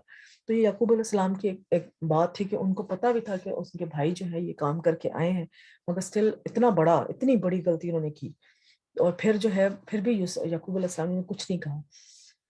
اب ان کو پتا تھا کہ میں تو جو ہوں وہ کہاں سے جا کے اپنا بچہ ڈھونڈوں اور کن سے جا کے بات کروں، تو وہ پھر اللہ اور پھر دوسرا ان کا کام کیا تھا، تو جو مصیبت ان کے اوپر آئی ہوئی تھی انہوں نے صرف اللہ کی طرف رجوع کیا۔ انما اشکو بثی وحزنی الی اللہ وعلم من اللہ ما لا تفعلون ما لا تعلمون، میں تو اپنی پریشانی اور غم کی فریاد اللہ کے سوا کسی سے نہیں کرتا۔ تو یہ ہم لوگوں کا بھی یہ ہونا چاہیے کہ اللہ کے علاوہ کسی سے اپنے غم اور پریشانی کا ذکر نہ کریں، مگر سم ٹائم یہ ہوتا ہے. اور اگر آپ نے بہت ہی زیادہ آپ کو لگتا ہے کہ ذکر کرنے کی بات ہے یا مجھے بتانا چاہیے، تو ضرور ضرور ضرور ایک بندہ رکھیں، نیوٹرل بندہ رکھیں، جو کہ آپ کو جج کیے بغیر یا آپ کی سچویشن کو جج کیے بغیر ایک نیوٹرل فیصلہ دینے والا. تو وہ ایک بندہ اگر آپ رکھ جگہ تو وہ پھر یہ کہ چغلی میں اور اپنی غم جو ہے آپ کسی کے ساتھ شیئر کر سکتے ہیں، مگر ایک اس بندے کے ساتھ جس کا آپ کو پتا ہو کہ اس نے مجھے کوئی اچھا ہی حل اس کا بتانا ہے یا قرآن و سنت کی روشنی میں اس کا حل بتانا ہے، تو پھر آپ وہ کر سکتے ہیں. ادروائز اپنی پریشانی اور غم کو جو ہے اسے اللہ کے علاوہ کسی کے آگے ذکر نہ کریں. اپنے شکوے اللہ ہی سے کرنا، اللہ کی طرف بڑھنا. نبی صلی اللہ علیہ وسلم فرمایا، اللہ تعالیٰ فرماتا ہے میں اپنے بندے کے گمان کے ساتھ ہوتا ہوں، یعنی کہ جو میرے ساتھ گمان رکھتا ہے، جب وہ مجھے یاد کرتا ہے میں اس کے ساتھ ہوں، اور اگر وہ مجھے اپنے دل میں یاد کرتا ہے تو میں بھی اسے اپنے دل میں یاد کرتا ہوں. اگر وہ مجھے اپنی بھری محفل میں یاد کرتے ہیں تو میں اس سے بہتر محفل میں یاد کرتا ہوں، یعنی کہ فرشتوں کی محفل میں. اگر وہ میری طرف ایک بالش آئے تو میں اس کی جانب ایک گز نزدیک آتا ہوں، اگر وہ مجھ سے ایک گز قریب آئے تو میں اس سے 2 گز نزدیک آتا ہوں، اگر وہ میری طرف چلتا ہے تو میں اس کی طرف دوڑ کے اس کے پاس آتا ہوں. یعنی کہ اللہ تعالیٰ کو ہر حال میں اپنے بندے کا انتظار ہوتا ہے کب وہ میری طرف پلٹ کے آئے، کب وہ میری طرف پلٹ کے آئے. اللہ سے اچھا گمان رکھنا، اللہ سے ہر حال میں راضی رہنا، اللہ پر بھروسہ کرنا. تو جب بھی آپ کے زندگی میں کوئی بھی آزمائش آئے، کوئی بھی خوشی آئے، تو آپ اپنے اللہ سے صرف اچھے کا گمان رکھیں. اور وہ کیسے رکھ سکتے ہیں کہ انشاءاللہ اس پریشانی کے پیچھے کوئی بہت بڑی خیر چھپی ہوگی جس کا ہمیں نہیں پتا. تو یہ اس وقت اللہ سے اچھا گمان رکھنے کا مطلب یہ ہے کہ پریشانی کے وقت ہم یہ سوچیں کہ انشاءاللہ اس کے پیچھے جو خیر ہے. اور انسان چونکہ بے صبرا ہے تو اللہ تعالیٰ نے وہ بھی دعا ہمیں سکھائی ہوئی ہے کہ جس میں اللہ تعالیٰ اس پریشانی کے پیچھے جو بھی خیر ہے وہ ہمیں جلد ہمارے سامنے لے کر آ. تو یہ ہمارا طریقہ کار ہونا چاہیے. دیکھیں نا، ہمیں اسلام میں جو ہے وہ ہر مقام پہ ہر چیز پہ کس طرح سے ہم نے بیہیو کرنا ہے، کس طرح سے اٹھنا بیٹھنا بات کرنا، کہاں پہ کرنے کی کہاں کا نہیں کرنے کی، ہر چیز ہمیں قرآن میں ملتی ہے. ہمارا کام یہ ہے کہ ہم قرآن کھول کے اس کو پڑھیں، اس پہ انالائز کریں اور اس کو اپنی زندگی میں کس کس طرح سے لے کر آئیں، اور پھر ہی ہم چلتا پھرتا قرآن بن سکتے ہیں. ادروائز اس کے بغیر جو ہے نا بہت مشکل ہے. دنیا کی فکر چھوڑ کر آخرت کی فکر لگانا، آخرت کا غم اور فکر لگانا. نبی صلی اللہ علیہ وسلم فرمایا جو اپنے غموں کو ایک ہی غم بنا لے اور وہ آخرت کا غم ہو تو اللہ دنیا کے غموں سے اسے کفایت کر دے گا. یعنی کہ اسے پھر دنیا کا غم نہیں ہوگا، او میرا کمرہ جو ہے ڈیکور نئی ڈیکور کرنے والی ہے، میرا لان بنانے والا ہے، میں نے گھر کی فلانی یہ کام کرنا ہے، میں نے عید کی شاپنگ کرنی ہے، میں نے عید کے کپڑے لینے ہیں.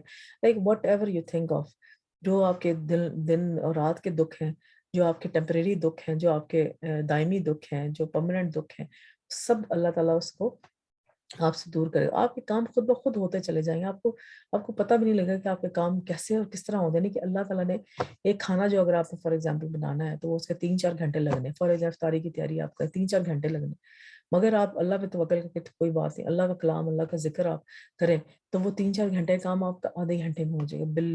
بلیو می وہ جو 3-4 گھنٹے کا غم آپ نے پالنا تھا نا، وہ کٹ آؤٹ ڈاؤن کر کے وہ، یعنی کہ آپ کے دسترخوان پہ وہ چیزیں موجود ہوں گی کہ اگلا بندہ کہے گا اس نے 5-6 گھنٹے تو ڈیفینیٹلی لگائے ہوں گے افطاری تیار کرنے، مگر وہ آپ کا آدھے گھنٹے میں یا گھنٹے میں تیار ہوئی چیز.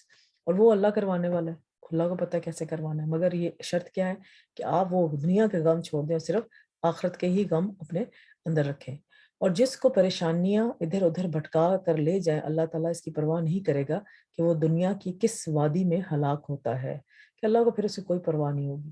رسول اکرم صلی اللہ علیہ وسلم فرمایا جس شخص کا مقصد اور اس کی حرص دنیا ہو اور وہی اس کا ہدف بن جائے اور وہ اس کی نیت ہو تو اللہ اس کی آنکھوں کے سامنے اس کا فقر و فاقہ کر دیتے ہیں اور اس پر اس کے معاملات بکھیر دیتے ہیں. دیکھیں نا دنیا کے پیچھے بھاگنے کے نقصان کیا ہے کہ ہر وقت کہے گا ہائے میری تو پوری نہیں پڑی، ہائے اتنی تنخواہ میری پوری نہیں پڑی، میرا تو کھانا پینا ہی نہیں پورا ہو رہا ہے، ہینڈ ٹو ماؤتھ گزارا ہو رہا ہے. اس کے معاملات بکھیر دیتا ہے. کہیں بجلی کا بل سر پہ پڑا ہے، آٹا لانے والا، دال لانے والا، ہر چیز کی فکر ہوگی، ہر وقت ایک مائکرو مینیجنگ لائف چل رہی ہوگی، اور اس کو اس سے اتنا ہی ملتا ہے جو اس کے لیے لکھ دیا گیا ہے. اور جس شخص کا السلام علیکم میرا پھپھو. وعلیکم السلام، کیا حال ہے بیٹا؟ میں ٹھیک ہوں الحمدللہ، آپ کیسی ہیں؟ میں بھی ٹھیک ہوں بیٹا، اللہ کا شکر ہے. میں اپنا تھوڑا یہ لیسن کر رہی ہوں، کر کے تو پھر آپ سے بات کرتی ہوں، ٹھیک ہے؟ اوکے، اور جو کام میں نے دیا تھا اللہ کر لو. اللہ حافظ. اللہ. اور جس سے اس کا مقصد اس کی حرص آخرت ہو اور وہی اس کا ہدف بن جائے اور اسی کی نیت کرتا ہو تو اللہ تعالیٰ اس کے دل میں غنا ڈال دیتا ہے، یعنی کہ وہ سیٹسفائیڈ ہوتا ہے ہر چیز سے، چاہے اس نے کھانا کھایا ہو نہ کھانا کھایا ہو، چاہے اس نے کمانے جانا ہو نہ کمانے جانا ہو، اس نے کھانا پکانا ہو نہ پکانا ہو، اس کو کوئی فکر نہیں، ہو جائے گا، سب کچھ ہو جائے گا، اور اس کے معاملات کو یکجا کر دیتے ہیں اور اس کو اپنی حاجتوں کے لیے بھاگنا نہیں پڑتا۔ دیکھیں سبحان اللہ کتنی پیاری بات ہے، اور دنیا اس کے پاس ذلیل ہو کر آتی ہے، یعنی کہ وہ فکر نہ، یعنی کہ ون ون سچویشن والی جو بات میں پہلے بھی کرتی ہوتی ہوں کہ آخرت کو اپنا گول بنا لیں، اس کی فکر کریں، اس کے کیا ریکوائرمنٹس ہیں اس کو پورا کریں، آپ کی ون ون سچویشن ہے، دنیا آپ کے پاس خود ہی آ جائے گی، آپ کو فکر ہی نہیں ہوگی اس دنیا کی۔ بہرحال اس میں جو کرنے والے کام وہ آپ کریں ضرور ڈیفینیٹلی، جیسے کہ فار ایگزامپل جس کسی نے جاب شروع کرنی ہے کوئی، تو اپنی جاب اتنی اس لحاظ سے شروع کرے کہ جو ہے وہ آپ کے جو فرائض ہیں، آپ کی عبادات جو ہیں، ممانعات جو ہیں، وہ آپ کی ڈسٹرب نہ ہو۔ بچوں کو جب آپ کوئی جیسے وہ کیریئر پلاننگ بچے کرتے ہیں، تو ان کیریئر پلاننگ میں بھی ان کو یہ بات ضرور بتائیں کہ آپ کی یہ چیزیں جو ہیں وہ آپ کی مس نہ ہوں۔ جو بھی آپ کیریئر پلان کریں اس کے حساب سے یہ اس طرح کریں کہ آپ ایک اچھا اسٹیٹس لائف میں بھی گزاریں اور اپنی عبادات پہ بھی دھیان رکھیں۔ جیسے رمضان آتا ہے تو رمضان میں آپ کو چھٹیاں بھی ملیں اور آپ اس میں عبادات اپنی کر سکیں۔ آپ کو جمعے کا ٹائم ہے، جمعے کے ٹائم پہ آپ نے فرض نماز جیسے پڑھنی ہے، تو وہ اپنے فرض نمازوں کا ٹائم کے اراؤنڈ جو ہے آپ کی جاب ہو، نمازیں نہ خراب ہو۔ فار ایگزامپل جیسے بچیوں کو فار ایگزامپل آپ نے سمجھانا ہے، کیریئر پلاننگ ان کی کرنی ہے، تو بجائے کہ ان کو کہیں کہ تم پائلٹ بن جاؤ بس کسی طرح بھی، اور 24/7 جاب کرو، یہی تمہاری لائف کا جو ہے وہ موٹو ہونا چاہیے۔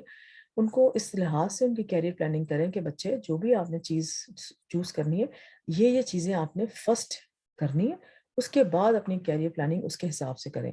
آپ نے اگر آپ شادی جلدی ہو جاتی ہے، بعد میں ہوتی شادی، جب بھی چاہے اس سے پہلے یا بعد میں، یہ چیز تو ضرور پیراٹائز کرنی ہے کہ آپ کی عبادات خراب نہ ہو، ٹھیک ہے، اور شادی کے بعد آپ کا اپنا گھر جو ہے وہ ڈسٹرب نہ ہو۔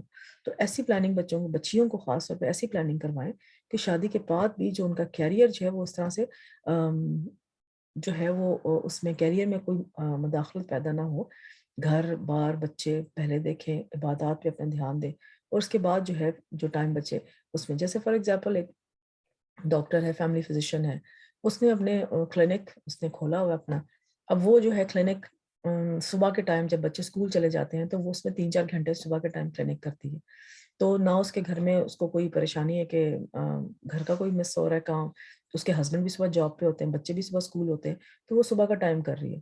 اب بچے اگر چھوٹے ہیں تو شام میں اس کے ہسبینڈ گھر آ گئے تو وہ بچوں کی ٹیک کیئر کر رہے ہیں، اور آپ جو ہے شام میں 3-4 گھنٹے اپنے کر لیں اور ویکینڈز آف رکھیں، یا وائس ورسا جس طرح سے بھی۔ تو اس طرح کی پلاننگ جو ہے بچوں کو شروع سے جیسے بچیاں جیسے بڑے ہوتی ہیں بچیاں 9th-10th میں، تو اس وقت آپ یہ پلاننگ ان کے ساتھ کریں، ان کو بتائیں اور ان کا مائنڈ پریپیئر کریں اس چیز کے لیے۔ ان کو یہ کہتے ہوئے یہ نہ شرمائیں کہ تمہاری شادی ہو جائے، یہ شادی کی بات کرتے ہوئے شرمائیں نہ کہ آپ جو ہے نہیں بچوں کے ساتھ شادی کی بات نہیں کرنی چاہیے، آپ کریں ان کے ساتھ اور ان کو پلاننگ بتائیں پوری کہ بھائی یہ پلاننگ ہوگی اس طرح سے۔ تو اس پلاننگ کے حساب سے آپ اپنی لائف کو لے کے چلنا ہے۔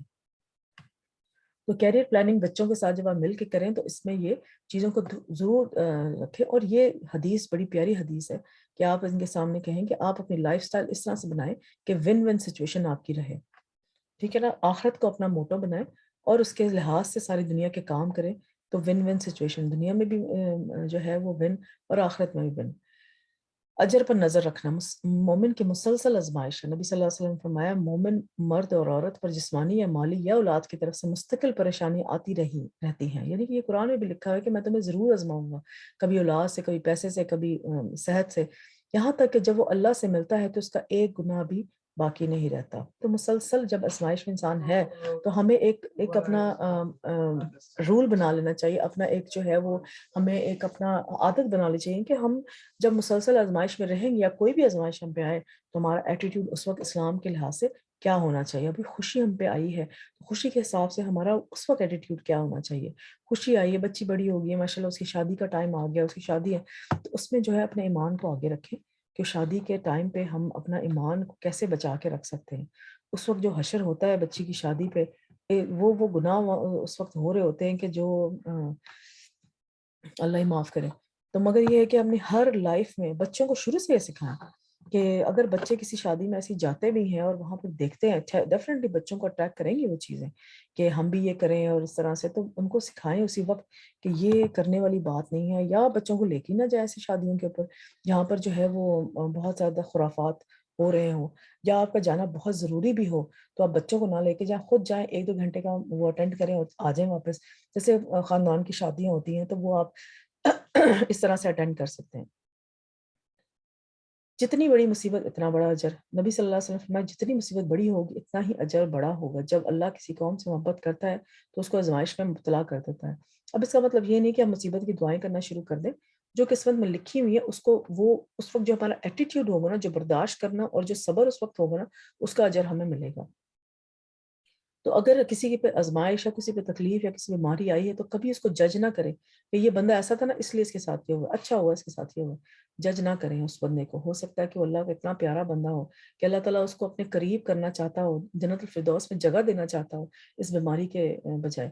جب آپ اس پہ پوائنٹ آؤٹ کریں، جج کریں گے تو اپنے گناہوں کو بھریں گے، اپنے گناہوں کا تھیلا بھریں گے. تو ججمنٹ جو ہے نا ہمارے اسلام میں ہمیں کسی صورت میں نہیں سکھائی گئی، کسی صورت ہمیں ججمنٹ نہیں سکھائی گئی. قرآن میں جتنی باتیں لکھی ہوئی ہیں وہ سب سے پہلے اپنے آپ سے شروع کریں، اپنے گھر سے شروع کریں، اپنا انالیسس شروع کریں. دوسروں کا انالیسس کرنا تو ہمیں کبھی بھی نہیں سکھایا، نہ نبیوں نے کیا، نہ مومنوں نے، نہ ہمارے سلف صالحین نے کیا، اور نہ ہمیں کرنے کی اجازت ہے. ٹھیک ہے. بہت بڑا گناہ ہے کسی کو کہنا کہ یہ کافر ہے، یہ جو ہے یہ دوزخی ہے، یہ دوزخ میں جائے گا.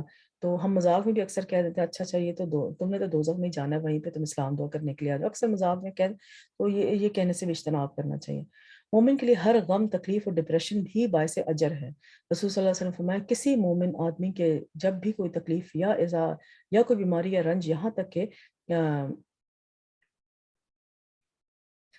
کہ اگر اسے کوئی فکر ہی ہو تو اس سے اس کے گناہ کا کفارہ بن جاتا ہے. سبحان اللہ.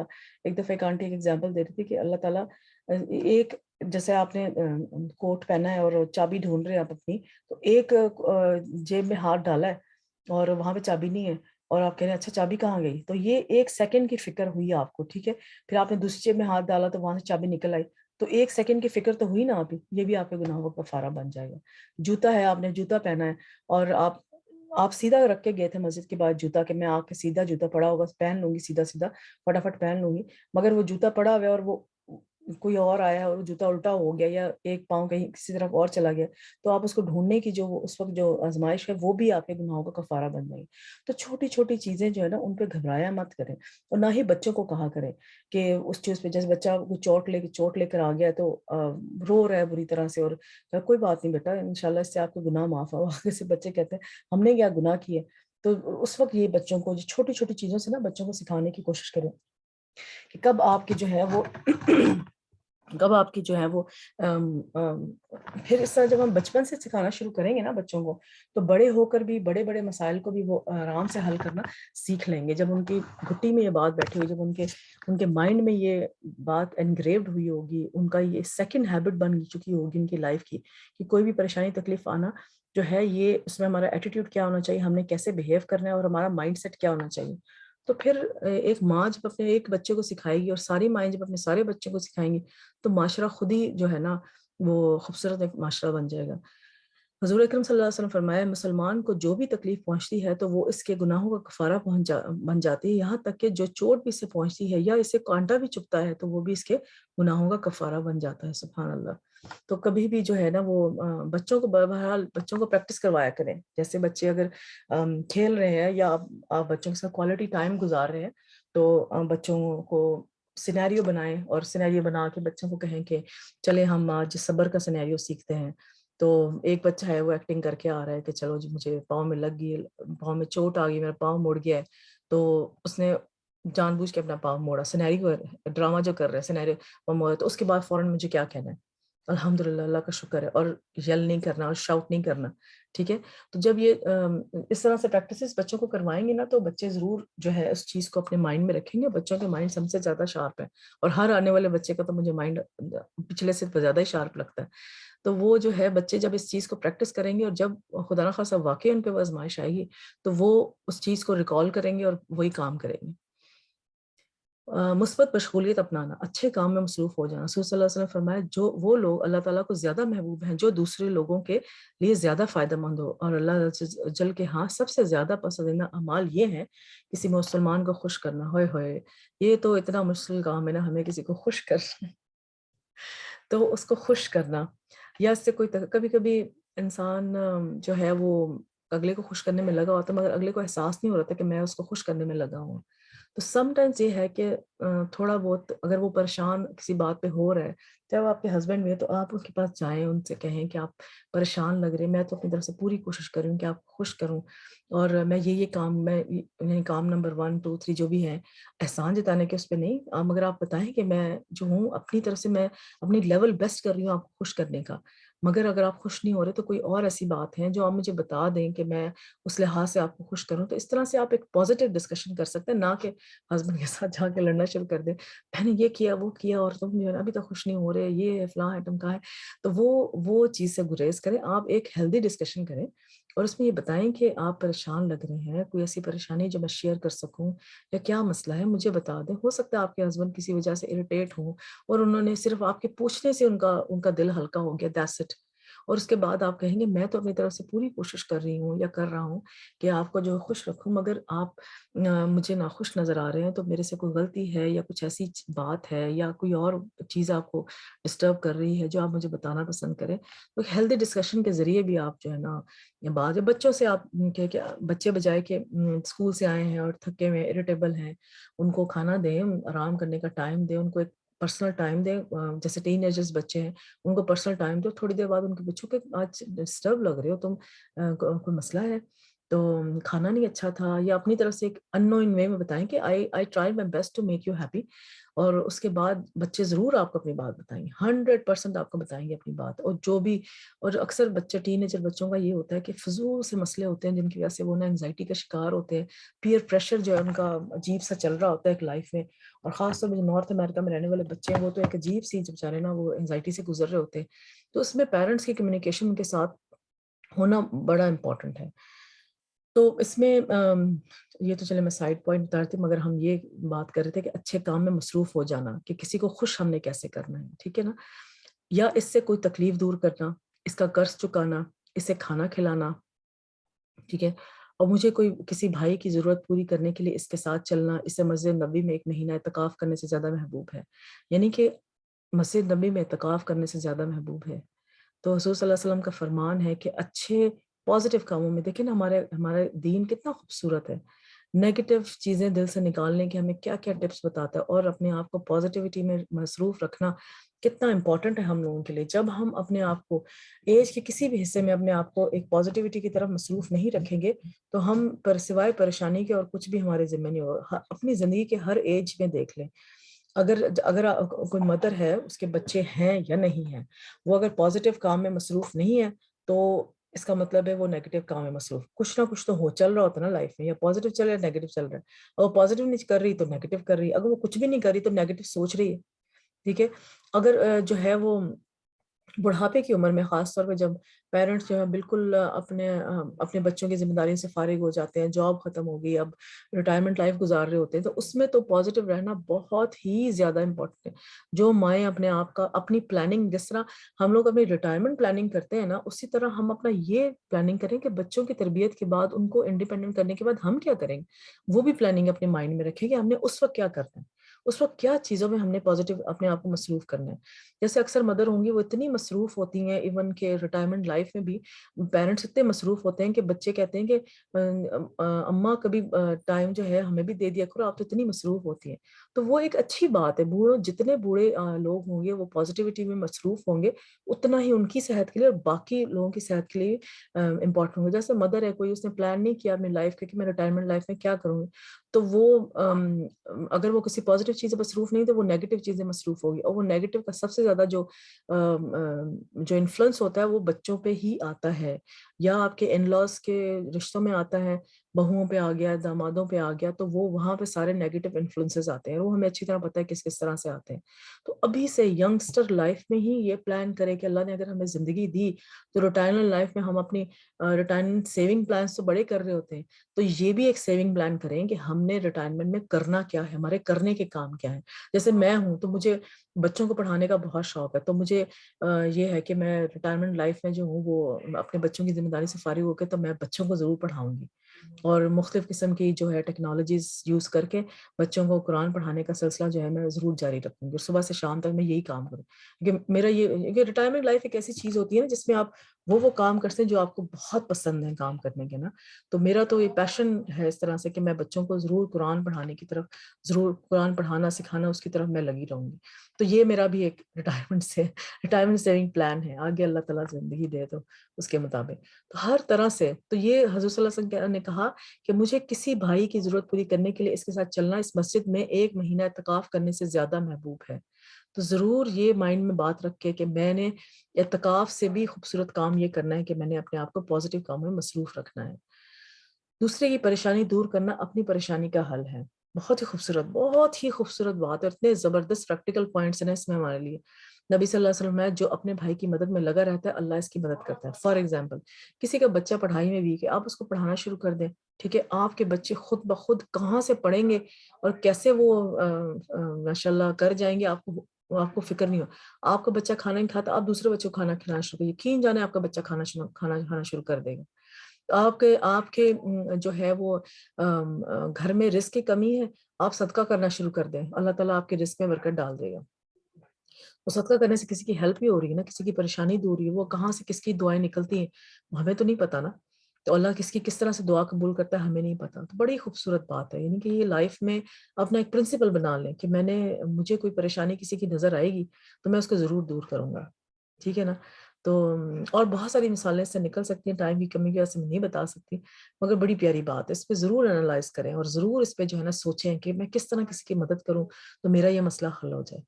کثرت سے اللہ کا ذکر کریں، اللہ کے ذکر سے دل کا اطمینان ملتا ہے، سو رات میں ہے سن لو، اللہ کی یاد ہی سے دل اطمینان پاتے ہیں۔ تو اللہ کا ذکر جو ہے نا ڈپریشن کا سب سے بڑا ٹول جو ہے، بجائے کہ دوائیاں کھائیں اور یہ وہ نیند نہیں آ رہی تو رات کے ٹائم اللہ کا ذکر شروع کر دیں۔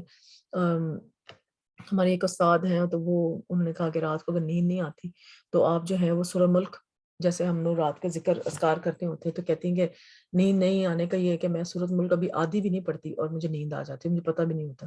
اب یہ تو نہیں کہ اب ماشاءاللہ اجر تو ان کا پورا مل گیا، مگر وہ جو ہے وہ سورۃ ملک پڑھتے پڑھتے ان کو نیند آ جاتی ہے اتنی اور نہیں تو ادروائز آپ اللہ کا ذکر کیے بغیر بیڈ پہ بیٹھے رہنا تو وہ بیڈ پہ سوئے رہے اور آپ کو نیند کا ایشو ہے، کبھی بھی آپ کو نیند نہیں آئے گی، گھنٹوں گھنٹوں لگ جائیں گے، اور پھر اگر آپ رات کی نیند نہیں پوری کی تو صبح کا سارا آپ کا اسکیجول ڈسٹرب ہو جائے گا۔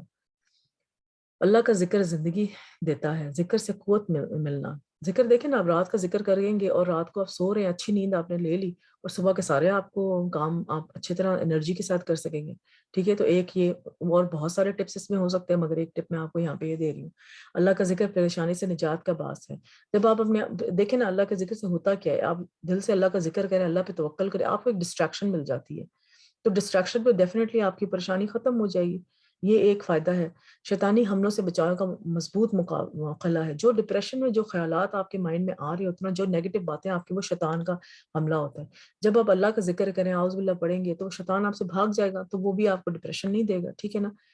ذکر کے کچھ دیگر فوائد، ابن قیم رحمۃ اللہ نے اپنی کتاب الوابل الصیب میں ذکر کے کچھ فوائد درج کیا۔ اچھا یہ بھی بات آپ دیکھیں، قرآن پڑھنے کے ساتھ ساتھ ہماری جو سلف صالحین کی جو کتابیں ہیں نا ان کو بھی پڑھا کریں۔ ابن القیم کا بہت زیادہ جو ہے نا لائبریری مٹیریل موجود ہے دنیا میں، انلیس انٹل آپ کاپی رائٹ وائلیشن نہ کریں، مگر یہ ہے کہ آپ ان کی کتابیں یہ جو ہے نا ہم خود بھی پڑھیں، انگلش کا مٹیریل خود اکٹھا کریں گھر میں اور بچوں کو پڑھائیں، ان میں بہت ساری اچھی باتیں جو نا پریکٹیکل پوائنٹس لکھے ہوتے ہیں۔ تو انہوں نے کچھ دیگر فوائد اس میں بتائے ہوئے تھے۔ یہ شیطان کو بھگا دیتا ہے اور اس کو قلع کما کر دیتا ہے اور اس کی قوت کو توڑ دیتا ہے، شیطان ویک ہو جاتا ہے۔ یہ رحمان عز و جل کو راضی کرتا ہے، یہ دل سے غم اور پریشانی کو دور کر دیتا ہے، یہ دل کے لیے فرخت یعنی کہ خوشی، مسرت اور خوشی کو کھینچ لیتا ہے، یہ دل اور جسم کو طاقت بخشتا ہے، یہ دل اور چہرے کو منور کرتا ہے، یہ رزق کو کھینچ لیتا ہے، یہ ذکر کرنے والے کو روب، حلاوت، شیرنی اور تازگی کا لباس پہنا دیتا ہے۔ نماز سے مدد لینا، ذکر کے علاوہ نماز سے ہم کیسے مدد لے سکتے ہیں؟ خوف اور غم سے نجات کا ذریعہ ہے، نماز اللہ سے قریب ہونے کا بہترین ذریعہ ہے۔ یعنی کہ نماز پڑھنے کا طریقہ یہ ہے کہ آپ اس طرح سے پڑھیں کہ جیسے آپ اللہ کو دیکھ رہے ہیں، ٹھیک ہے؟ اگر وہ مقام نہیں حاصل ہوتا تو آپ یہ سوچیں کہ اللہ مجھے دیکھ رہا ہے، تو انشاءاللہ اللہ تعالیٰ وہ مقام بھی دیں گے۔ غم اور پریشانی میں نماز کا سہارا لینا، ٹھیک ہے؟ کوئی فوت ہو گیا تو بجائے کہ اس وقت اتنا واویلا اور ہائے ہائے شروع کر دینا، آپ چپ کر کے وضو کریں، نماز پڑھیں اور اللہ تعالیٰ سے جو ہے نا جو ہے اس مشکل میں صبر حاصل کرنے کے لیے اللہ تعالیٰ سے مدد مانگیں۔ نمازوں کی حفاظت کرنے سے اللہ کی حفاظت ملنا، خصوصاً فجر کی نماز کی حفاظت کرنے والا اللہ کی حفاظت میں ہے۔ چاش کی 4 رکعت پڑھنا دن بھر کے لیے کافی ہے، یعنی کہ وہ آپ کے جوڑوں کا 360 جوڑوں کا جو ہے نا آپ کا صدقہ ہے۔ ایک منٹ، مجھے ذرا 1 منٹ دیں۔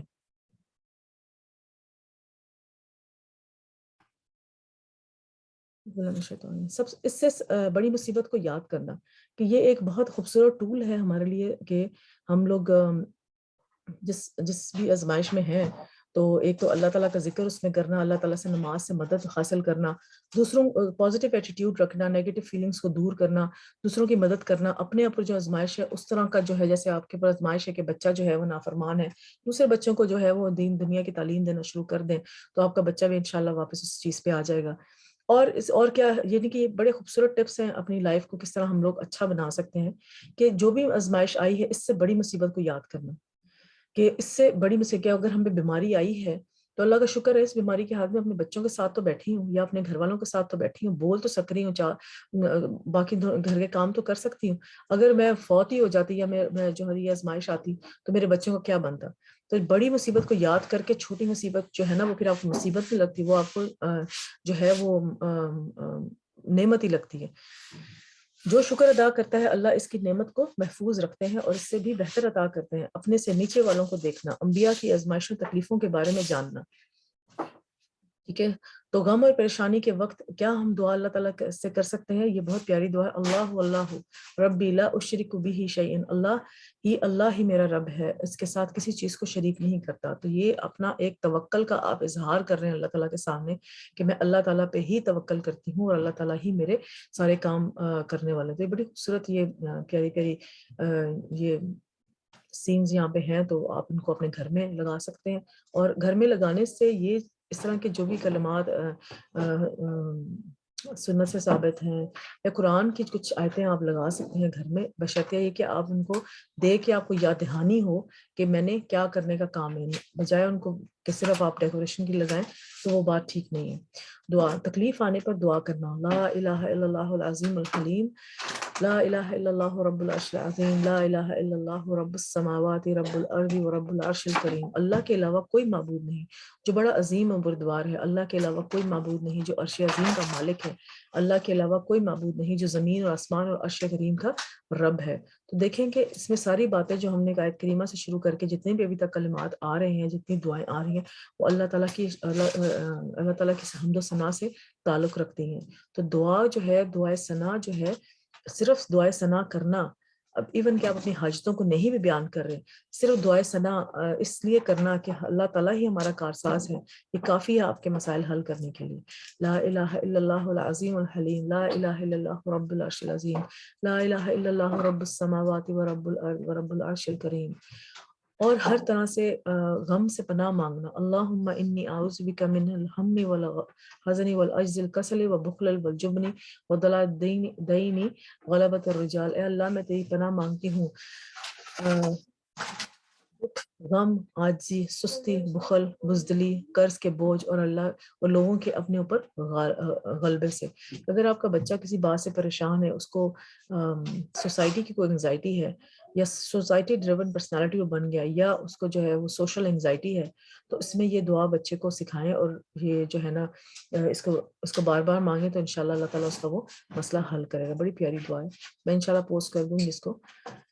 اللہم انی اعوذ بک من الہم والحزن والعجز والکسل والبخل والجبن وضلال الدین وغلبۃ الرجال۔ اور پریشان کن معاملات میں مانگی جانے والی دعا۔ انس بن مالک کہتے ہیں کہ جب بھی نبی صلی اللہ علیہ وسلم کو کوئی معاملہ یا پریشان ہوتے تو آپ صلی اللہ علیہ وسلم فرماتے، یا حی یا قیوم برحمتک استغیث، اے رحمت کرنے یا حی یا قیوم، تیری رحمت کے وسیلے سے فریاد کرتا ہوں. یا حی یا قیوم برحمتک استغیث، کرب کے وقت کی دعا. اللہم رحمتک ارجو فلا تکلنی الی نفسی طرفت عین واصلح لی شانی کلہ لا الہ الا انت. اے اللہ میں تیری رحمت کا امیدوار ہوں، تو مجھے آنکھ جھپکنے تک کے لیے میرے نفس کے حوالے نہ کرنا، اور میرے سارے معاملات درست فرما دے، اور تیرے سوا کوئی معبود نہیں. اللہم رحمتک ارجو فلا تکلنی الی نفسی طرفت عین واصلح لی شانی کلہ لا الہ الا انت. گھبراہٹ کے وقت کی دعا، جب آپ کا دل بہت زیادہ گھبرا رہا ہو. اکثر ایسے ہوتا ہے کہ بندے کا دل جو ہے بلا وجہ گھبرا رہا ہوتا ہے، شیطانی حملے ہوتے ہیں. اس میں آپ یہ دعا مانگیں، اعوذ بکلمات اللہ التامات من غضب وشر عبادہ ومن ہمزات الشیاطین وان یحضرون. میں اللہ کے کلمات، کامل کلمات کی پناہ میں آتی ہوں، اس کی ناراضگی سے، اس کے بندوں کے شر سے، شیطانوں کے وسوسے سے، اور اس بات کے کہ وہ میرے پاس آئیں.